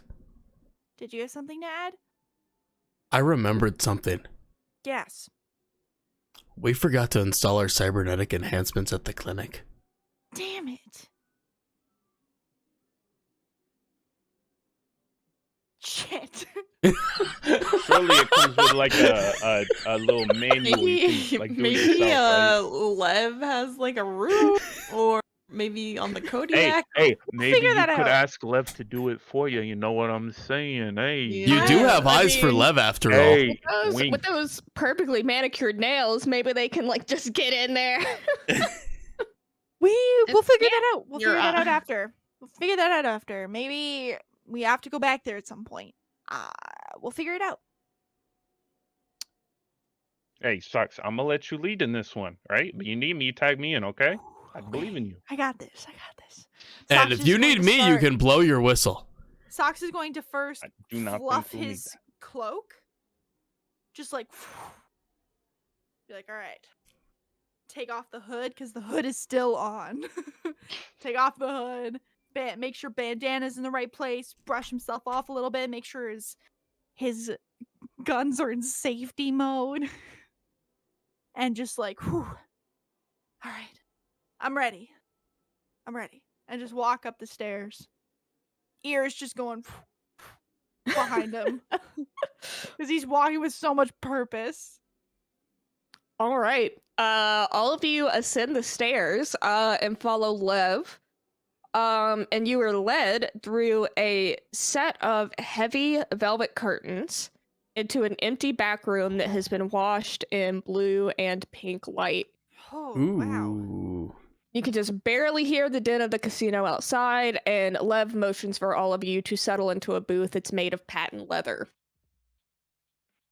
Is Lev like in the room, stopped somewhere, or is Yeah, like, Lev, holding the let's- curtain? Lev is like sort of right in this area over here. Okay. This is going to sound like a really awkward question, but I have to ask it. Is there karaoke here? Because this reminds me of a karaoke bar that I used to go to. There is no karaoke at this establishment. This Gosh is a private darn back it. room. Klubbr was about ready to bust into Goo Goo Dolls or something. As we're walking in, if Socks passes by Lev, just say, "Thank you, Lev," with like as much confidence and like shoving down the nervousness and anxiety as possible. Just try to be normal. Thank you. Lev Start. is about like 5'11", so Lev is quite a bit taller than you. Thank you. Lev reaches down and scratches the top of your head with those coffin nails and says, "You're welcome, darling." This is a wonderful place you have here, Lev. And Lev says, "Thank you. I've worked so hard to build it." And then Klubbr is gonna go take a seat next to. Has Mel sat down? Yes, Mel has fully slumped into this booth and has already popped open the first rum bottle, sort of pouring it really sloppily into these empty glasses and says, "One for all of you." And then she keeps the second bottle and drinks from it directly and says, "And one for me." Yeah, Klubber's gonna sit right next to Mel and just try to keep up drink for drink. All right.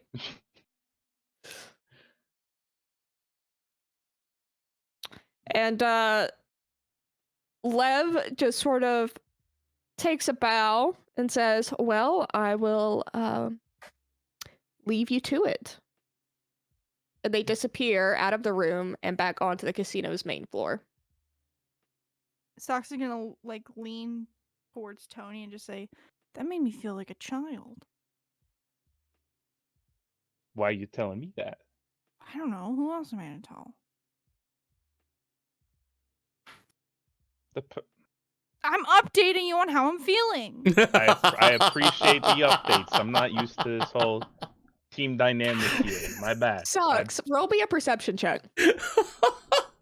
Oh God.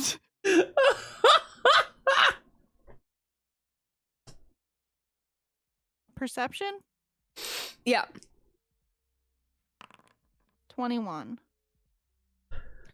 So you realize that you've never seen Lev touch anybody ever, aside from very normal, very minimal gesturing. And you get the sense that infantilizing you might not necessarily have been their intent. Oh my.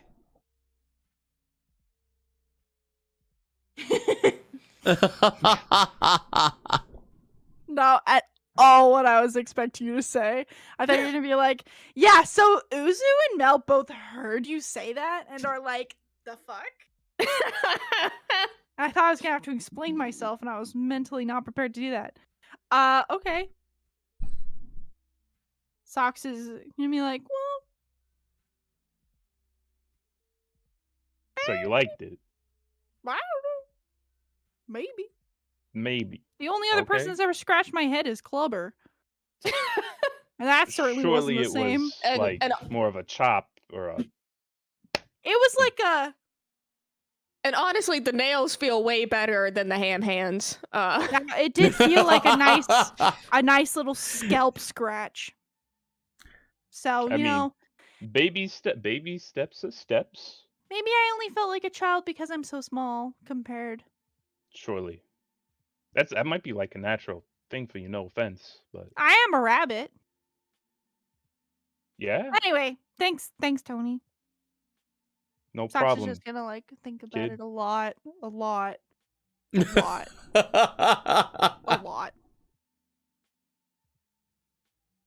All right. You're in this back room with Mel and with Uzu and Cosmo, of course. It's quiet for the first time in God knows how long, mostly. And you are sharing a bottle of rum. All right, Uzu. We did We it. got her. Please tell Dom not to fucking kill us. All right, hold the phone for a second. I'm sorry. I feel like I'm the transfer student in a new class because Yeah. I'm a little behind on this, so I feel like the need for some icebreakers. Hi, hello, my name's I'll stand up. My name's Tony Del Vecchio. You can call me Tony the Doorman Del Vecchio. You need door repairs, you know who to call. Been doing it for the past 72 hours. Fucking sucks. I can do doors, can't do those little carpet things, unfortunately. My favorite color, a nice simple chartreuse, probably, or purple. I'll be honest, it's a little between the two. My favorite food, oh my goodness, everything. A nice little meatball pierogi, you know what I'm saying? Gets the job done, whatever. Anyway, what the hell is going on? Who's trying to kill us? Why are you a bear? What's wrong with her? What Why are the you fuck a is going bear? on here? I don't know that I can tell you why I'm a bear, but Uzu sort of motions with his glass. He's got a big paw wrapped around this glass. He says, I'm Uzu, field agent for the Outer Marshals, ace pilot of the Kodiak, as though you're meant to know what that means. And he sort of motions, he goes, that's Cosmo, that's my bot. This is Mel. Florenci. Yeah, a little wrenchy. I see y'all got him a new arm. Thank you. Actually, Not sure what Cosmo was wrong found with that his old himself. arm.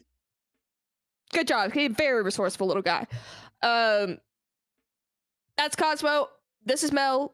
Mel and I used to be partners. Which I guess kind of brings us to why we're here. Listen, did they tell you anything? Like, are you just... I'm gonna be honest. What's the... They told me they wanted out. I wanted out. You know, handshakes are handshakes. Doors are no longer doors, unfortunately. And a little fight, hugs, kisses later. We're out of the Sangra's den. Thank the fucking Lord.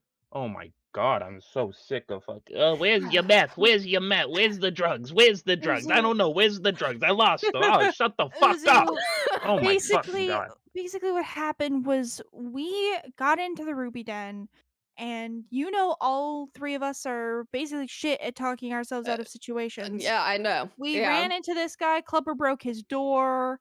We Doors. agreed. There was a handshake involved. Yes, doors. There was a Yes. handshake involved where if Tony could help us get to Mel and then get out, that we would help him get out. And it just so happens that he stuck with us. All right. Because you were offering me some pay. Yeah. That's why I'm here. Tony, look, you seem like a man of business. I'll cut right to the chase. I've got these three on a job. This job has gotten wildly out of control, and now my job and possibly my life are kind of on the line here. My boss is fucking mad at me, and I gotta get some answers before he gets me. You know what I'm saying? So listen. We're gonna have ourselves a little powwow here. And I would appreciate your discretion in these dealings. But once we sort of settle up here, look, I'll pay you what I'm paying them, and if we all make it back to Alpha Series alive, which is not looking great at this point, maybe we find more work for you, huh? You know what? As long as I'm not building doors, I'm kind of in between employment at the moment, so I think it's something I am interested in at the very least. He's like, look, man, I've been a marshal for 15 years. I've been subcontracting people for 8 of those years. I never asked anybody to build a door. Klubbr is going to slam down his glass to interrupt Uzu mid-sentence.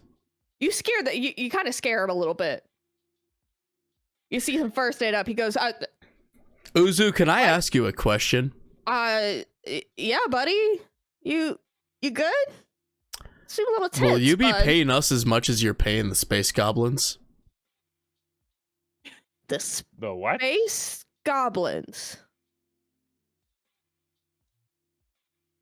And he just like stares at you. He's like waiting for some manner of elaboration.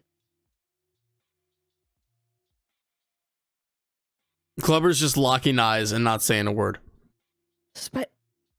Kara's Space like goblin- looking at socks, like, Yeah, Uzu looks at Socks, looks at Kirara, and looks at Val, and it's like, fucking space goblins? We ran into a space goblin on the way to the Medbay. I don't know what Klubbr's on about. And kind of gives Klubbr the death stare, like, what the fuck are you doing? Klubbr can't see the death stare because he's looking at Uzu. He's like, do you think I employ space goblins of some kind?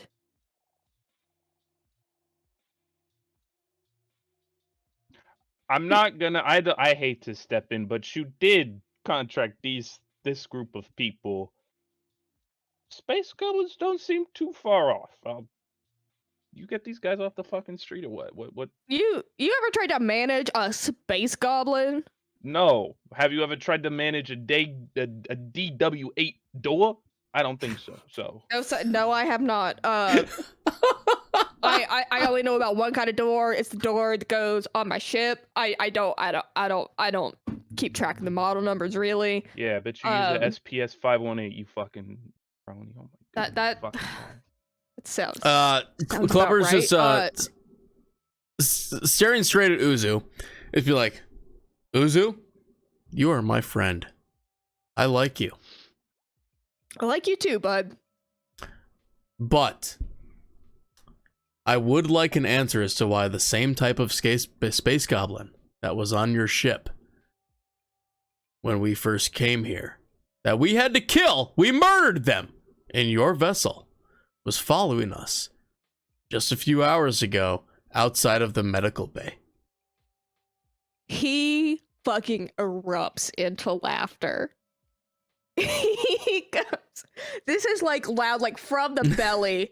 It always sounds more like a growl because he's a bear. And he goes, oh my God, have any of you been off planet before? Yes, I have, just now. I also have. But prior to this, had any of you, I know she has, he points to Kirara. Yep. Yes. Any of the rest of you been off planet?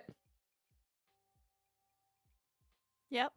Never run into these little fuckers before? Never dealt with? Nope. Because all right. Let me break it down for you. Space goblins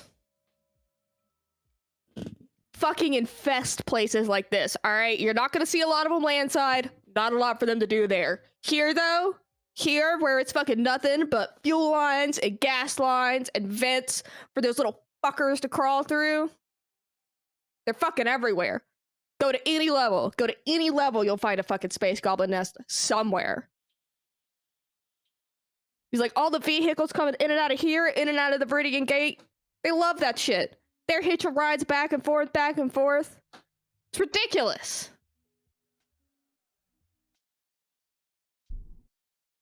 Klubbr would like to make a perception check on Uzu to make sure he's telling the truth. Yeah, perception or insight, you pick.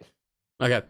Let me see what I got here. I am proficient. All of you can, if you would like. I am proficient in perceptions. Let's do that one.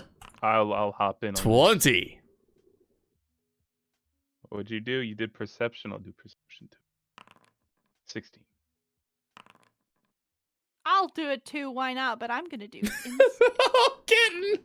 Lame. Pain. I'm proficient that's in right. both. I thought I'd spice it up. Kiara, you start to think that he might be 5 space goblins in a trench coat.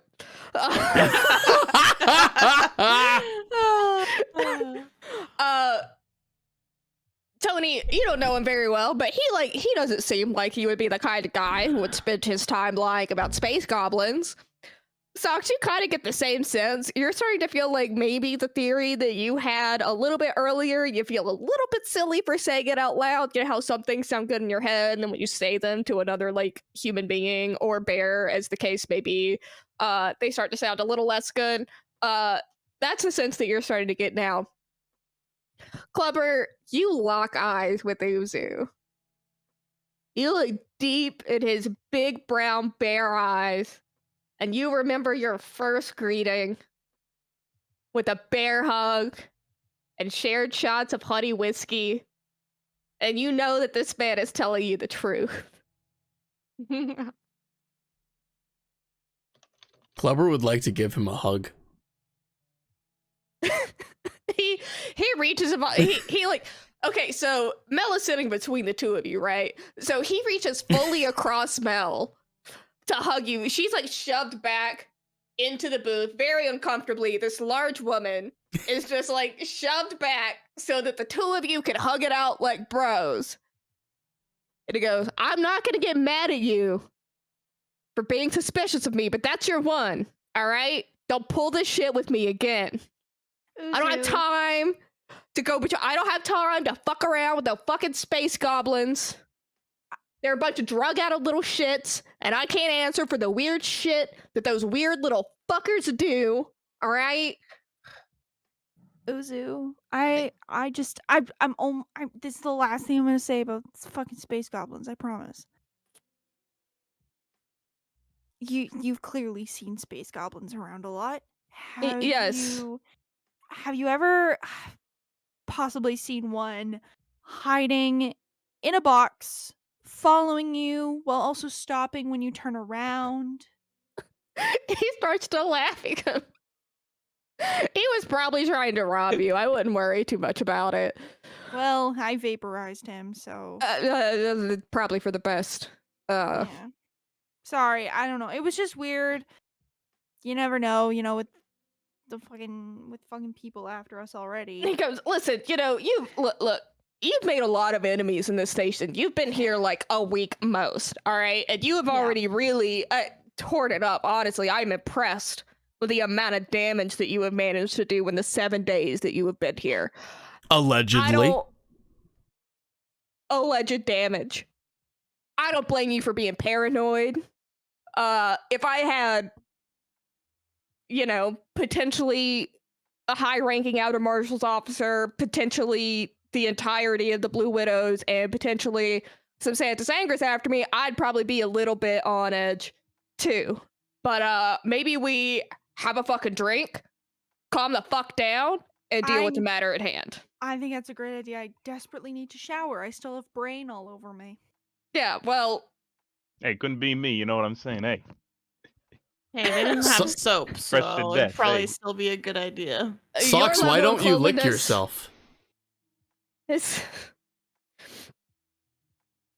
goes, your level of cleanliness, not exactly my problem right now. Yeah, we need to talk about... Let's get down to business, To defeat the Huns. There a moth in? There's a moth in my fucking... It's casting, like, insane shadows. That was scary, bro. Where are my cats? What the fuck? Fushu, literally do your job. Oh. You're useless. You're supposed to be a moth catcher. What the fuck are you doing? For real. God. Sounds like our cat, just worthless for catching anything. I'm still catless in here. She does not come in. What was it? We bought, when I was a kid, my dad got a cat specifically because we had mice in the house. It was like an old, like 1800s farmhouse we moved into. Never caught a single one. Like literally just never even did You're a thing. pointing to the moth. Hold up. I bet if I pick him up. Oh, no. Look. You missed it, buddy. Oh, there he goes. He found it. Oh, yeah. Oh, he's going ham. I love it. There, yeah, he found it. He's back there. Yeah, He's gonna knock my whole shelf over. Oh, yeah, he'll eat it. He's a badass. Let's go. That's fiber.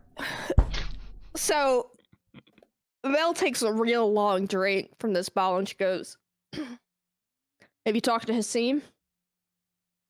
Ooh. Yes, we did. Who? How's Hassim doing? Is he okay? He went up the ladder.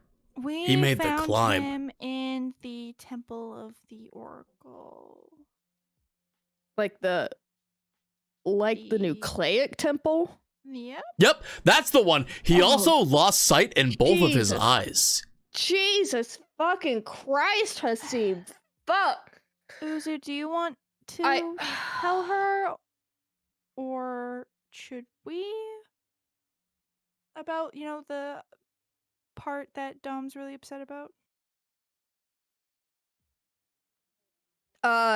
Uzu says, you're the ones to talk to him. Be my guest.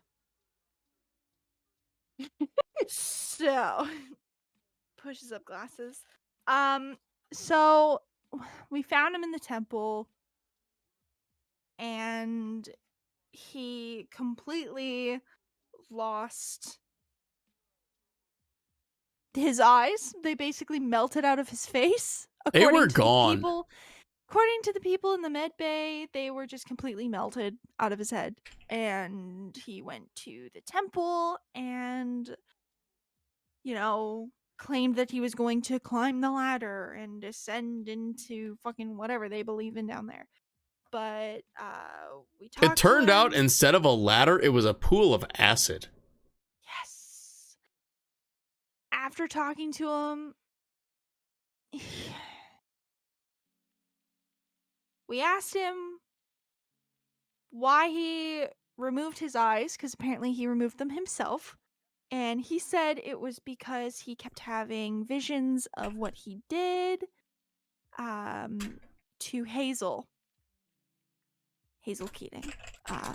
And we asked him what, and he kept saying that he killed her, that she was dead, he watched her die, all these things. And we told, maybe it was a bad idea, but we told him that she is actually alive because we saw her, and she is alive.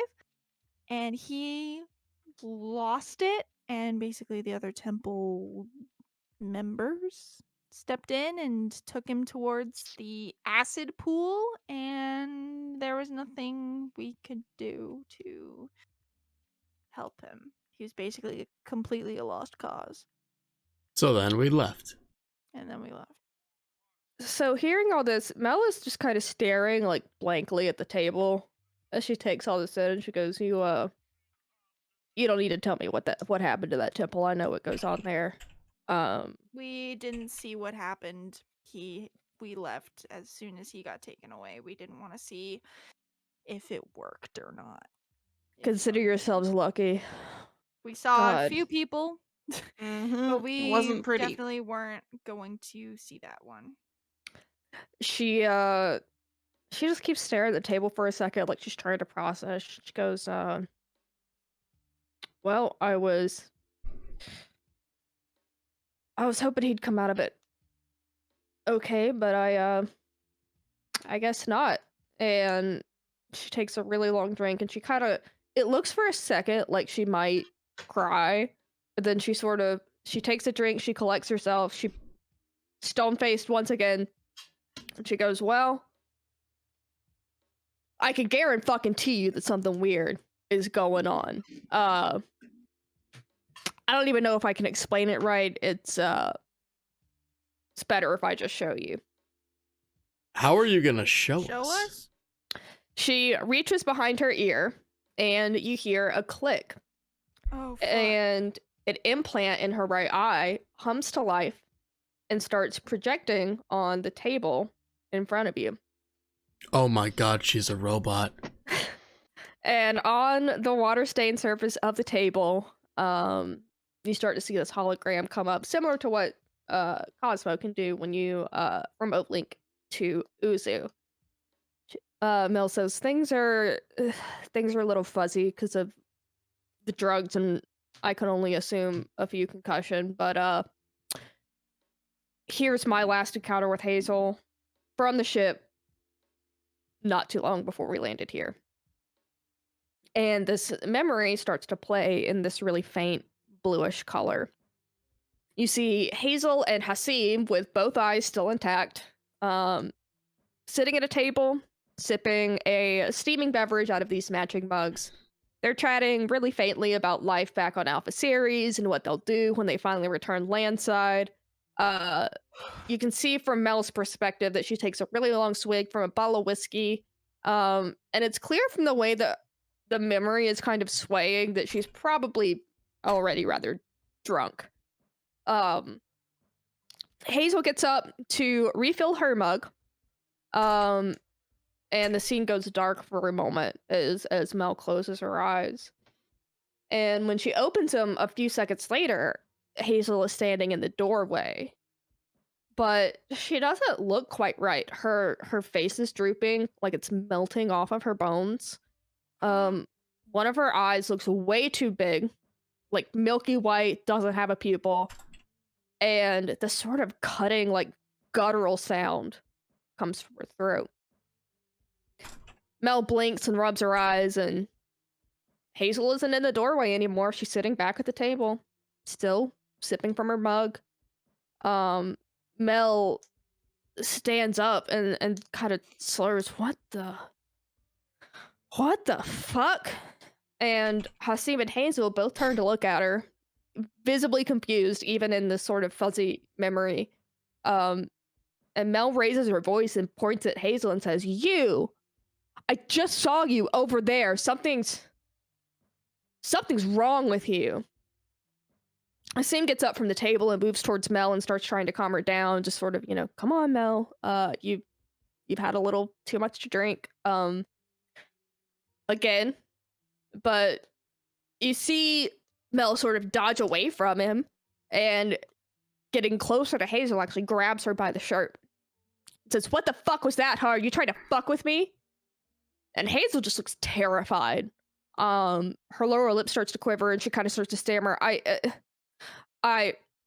Mel starts to yell at her again and says, "I fucking saw you. You're not Hazel, you're something else, and you can fool them, but you can't fucking fool me." And then she slams Hazel into the wall. And this girl cries out, and Hasim grabs at Mel again, shouting obscenities, trying to pull her off. The feed sort of starts to turn to static and just moving blue, as things sort of fall out of focus for a minute. But when it does refocus, you see Mel kneeling on the floor with Hazel's body underneath her, and her fist is raised. She looks up to see Hasim, who lunges for her, but she looks back down and just starts punching. The first fist comes right down on the bridge of Hazel's nose, and then another, and then another. Hazel screams, and she struggles to get out from underneath Mel, but the blows keep landing, and Hazel's face starts to just blur with blood.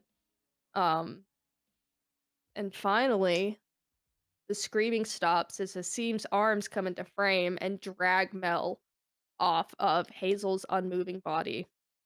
Her face is just a pulp.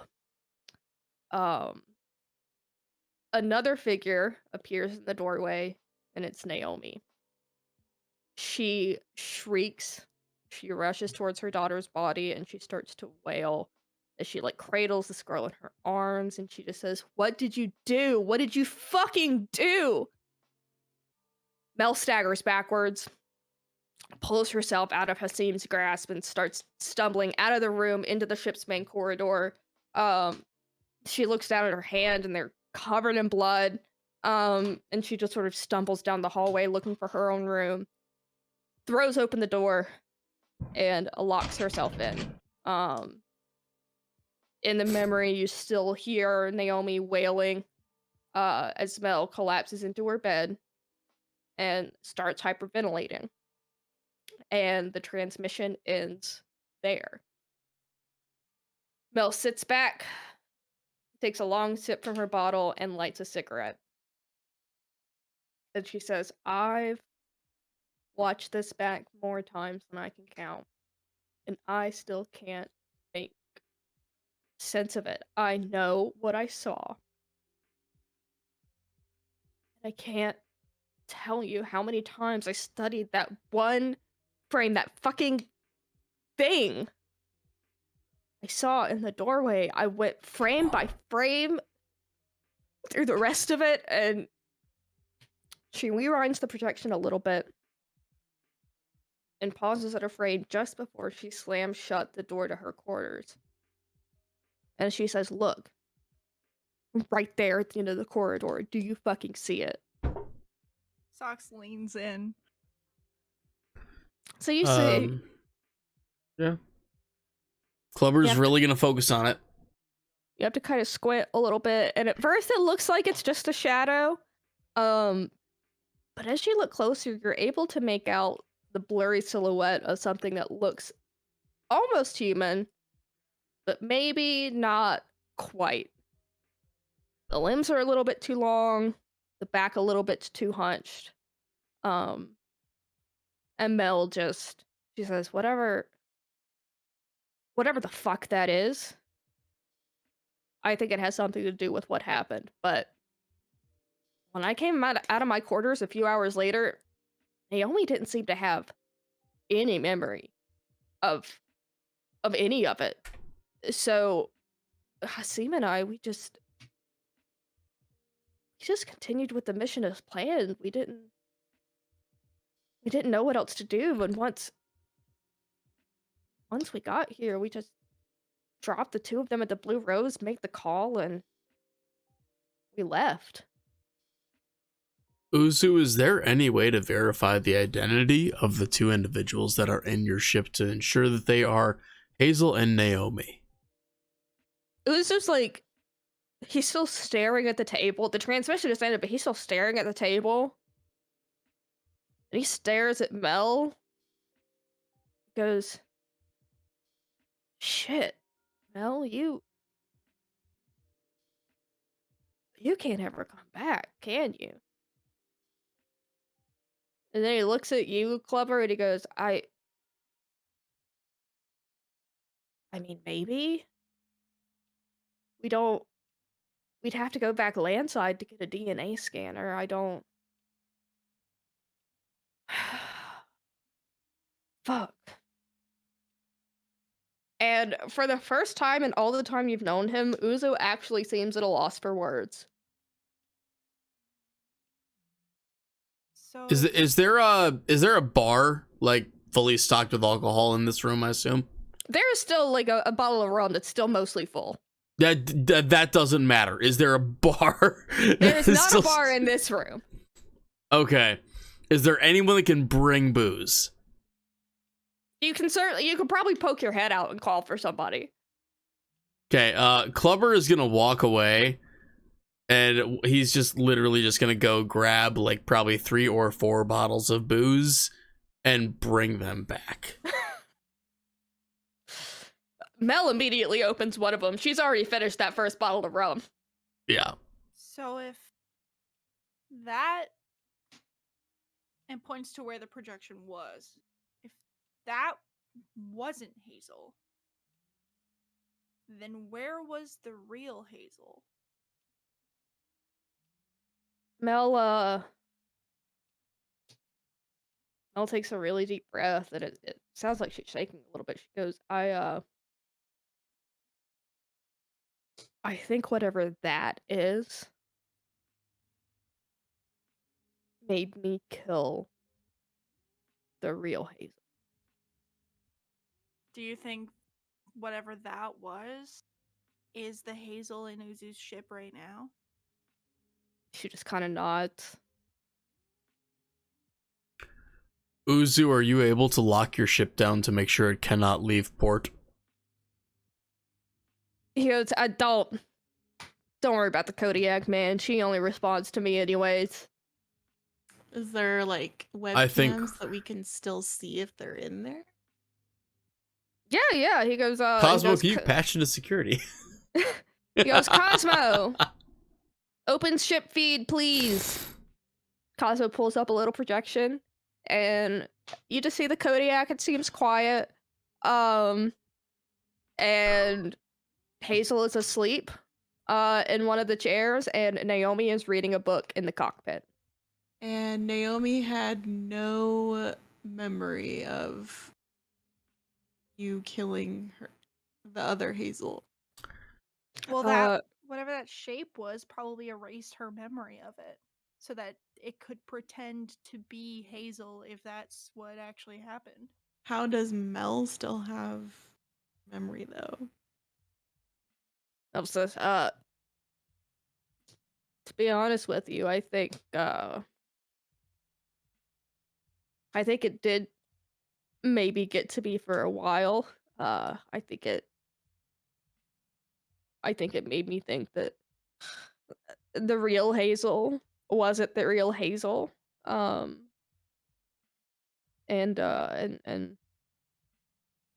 maybe it knew I would be doomed after. I don't fucking know, man. Mel, I hate to keep pressing you about something so upsetting, but did you see Hazel's body when you re-entered that room? And Naomi seemed fine? Like, what would have happened to that? Hasim said that he got rid of the body. You know, just out the airlock. But the next morning, I mean, he remembered and I remembered, but not Naomi. Maybe because we were the only two in the room. Maybe if she didn't see it, it was easier to forget. Maybe she wanted it to not be true, so she just kind of trails off. Socks, I'm getting the thing again. You are. Yep. What do you see in your little noggin? The headache with the pictures. All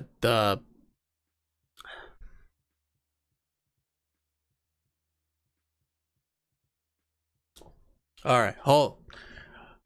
All right, Klubbr. All right, Klubbr, you can do this. You can do this. You've got this, buddy. All right, everybody at the table, raise your hand if you think that Hazel and Naomi in the Kodiak are who they say they are. Cosmo raises his little hand. Oh god. Wait, so you raise the hand or the wrench? The wrench hand. Okay. So it's like...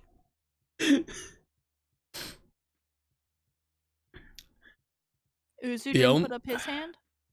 Uzu is looking at Mel, and Mel is looking very grim and just staring off into the void like a war vet. I think what we need to do, and correct me if I'm wrong, because I don't like to admit it, but it's happened. Tony? I think I want you to talk to our friends. Because they know who we are, and we need to find out if they know who they are. Maybe that's actually might be. That's a good not. idea, That's. Yeah, that's there. That might be one of the best ideas you've had today. Wait, Socks, can you say that again? I want to get it on tape. That may be one of the best ideas you've had today. Oh my god. Think about it. Maybe if Tony talks to them, then we can, see if they do anything out of the ordinary that maybe Hazel and Naomi wouldn't do. Because who knows? Maybe Naomi isn't Naomi. Maybe, I don't know. You never know. I mean, if Hazel wasn't Hazel, Klubbr, you have another headache with pictures. Okay, so if we go back and detain Hazel and Naomi and have Tony talk to them to find out who they are and to make sure they are who they say they are, Kirara, you can become a cat. Well, we don't want to detain them because we don't want them to put up their guards and stuff. We want to just, continue as things are normal, and maybe along the way at some detain point, was a strong word, and Socks, I don't know what it means. That's okay. We'll talk about it later. Okay. Didn't Hasim say he killed her? Maybe But it was really Mel. Kirara, do you think you could Shadowcat your way to the temple unseen to see if Hasim might still be alive from the ascension? I mean, yeah, but it I might don't take think- a little bit. I don't think we really need to do that, Klubbr.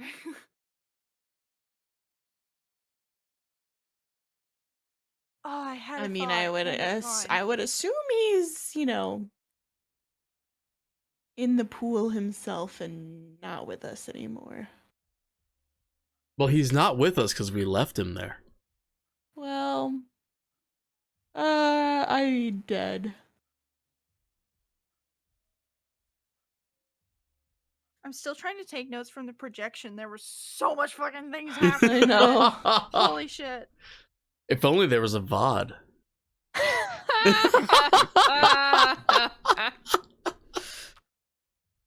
Just takes her fucking eye out and gives it to you. Here you go. Keep your eye. We're good. Yeah, I was taking like drastic notes, then I realized, oh, I'm gonna have a VOD of this. I'll do it later. So this is a lot for me personally because I don't know who they are, but you guys know who they are, but they know you guys, but they don't know me. So how do we know who's who is the real question, right? This is the big conundrum. Uzu says, all right. Look, let me break it down for you here, bud. The guy I'm working for, my boss, Dominic, kind of an asshole. An asshole who's very mad at me right now. For what exactly? Because those two women who are on my ship right now, that's his wife and his little girl. All right, Okay. or supposedly his little girl. They couple years back, they got shipped off to some godforsaken planet and some godforsaken star system because Dom pissed off the wrong people.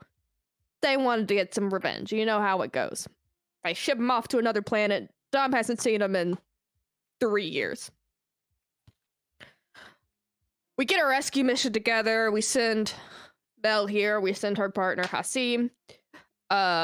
We send him out there. Try to, retrieve the two of them. We don't hear from him for a long time. And finally, we get a call from this one here. Get a call from Mel saying that they're at Inline Station. And that's the last anybody heard from him. So, I've been charged with making sure that this precious cargo, i.e. his wife and his kid, make it back to Alpha Series safely and in one piece and get delivered to a safe house where big happy family can finally be reunited. Okay, so surely this doppelganger of sorts, this imposter that is among us, is very not great, right? It took control of her to, do the old smoothie smashing. That's obvious, right? Doesn't seem great. So, I mean, what is theoretically stopping it from continuing that cycle as it continues? I don't fucking know, man. Listen, Until here's what I do know. oh my goodness. If I don't bring at least one of them back alive and seemingly in one piece, it's my fucking ass. All right?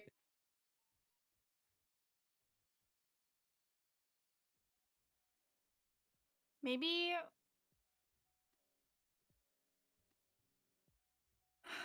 Is there anything you need us to do at this station now that we've found Mel? It was, nope. I mean, Mel was the last piece of it. She can't fucking come back with us, that's for fucking sure. And, Mel hears that, and she kind of shakes her head. She goes, no, sir. Sorry to pass the buck, but, this is as far as I go. And Uzu downs his drink, he pours another, and he says, it's not your fault. I mean, I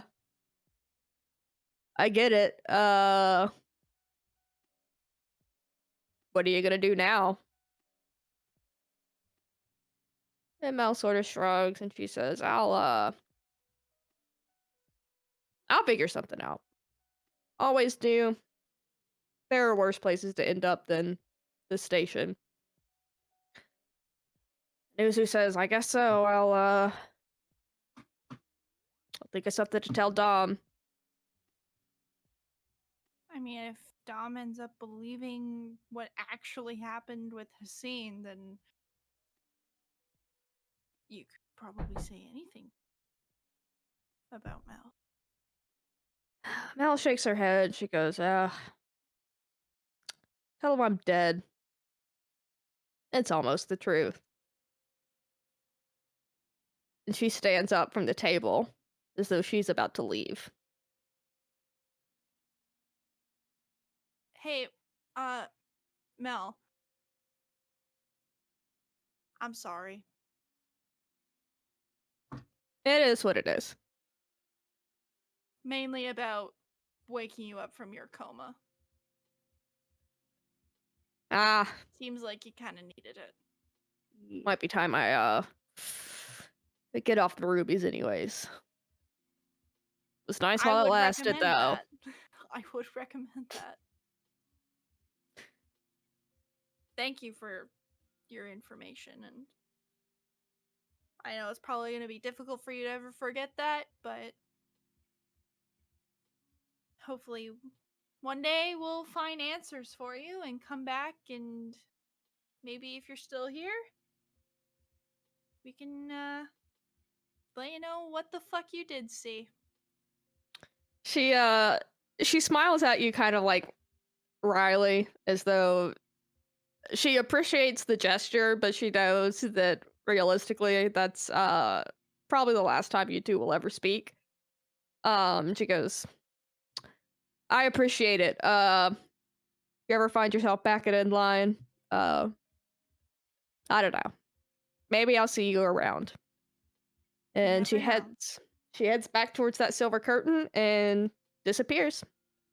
She takes her bottle and there's just a trail of smoke that follows her out. Well, that wasn't what I was expecting. And now that it's 2:30, that's where we're gonna end for Wait, today. is it really? Oh my gosh. Yeah, I It's was like, 11:30. I am tired. It's 11:30 here, so I can't Dude, imagine how you guys feel. Klubbr is sitting here right now just like a beautiful mind. Just trying to put everything together. And now you gotta wait 2 weeks, bitches! This fucking paragraph I wrote about that one hologram, and I didn't even get to put everything in here yet.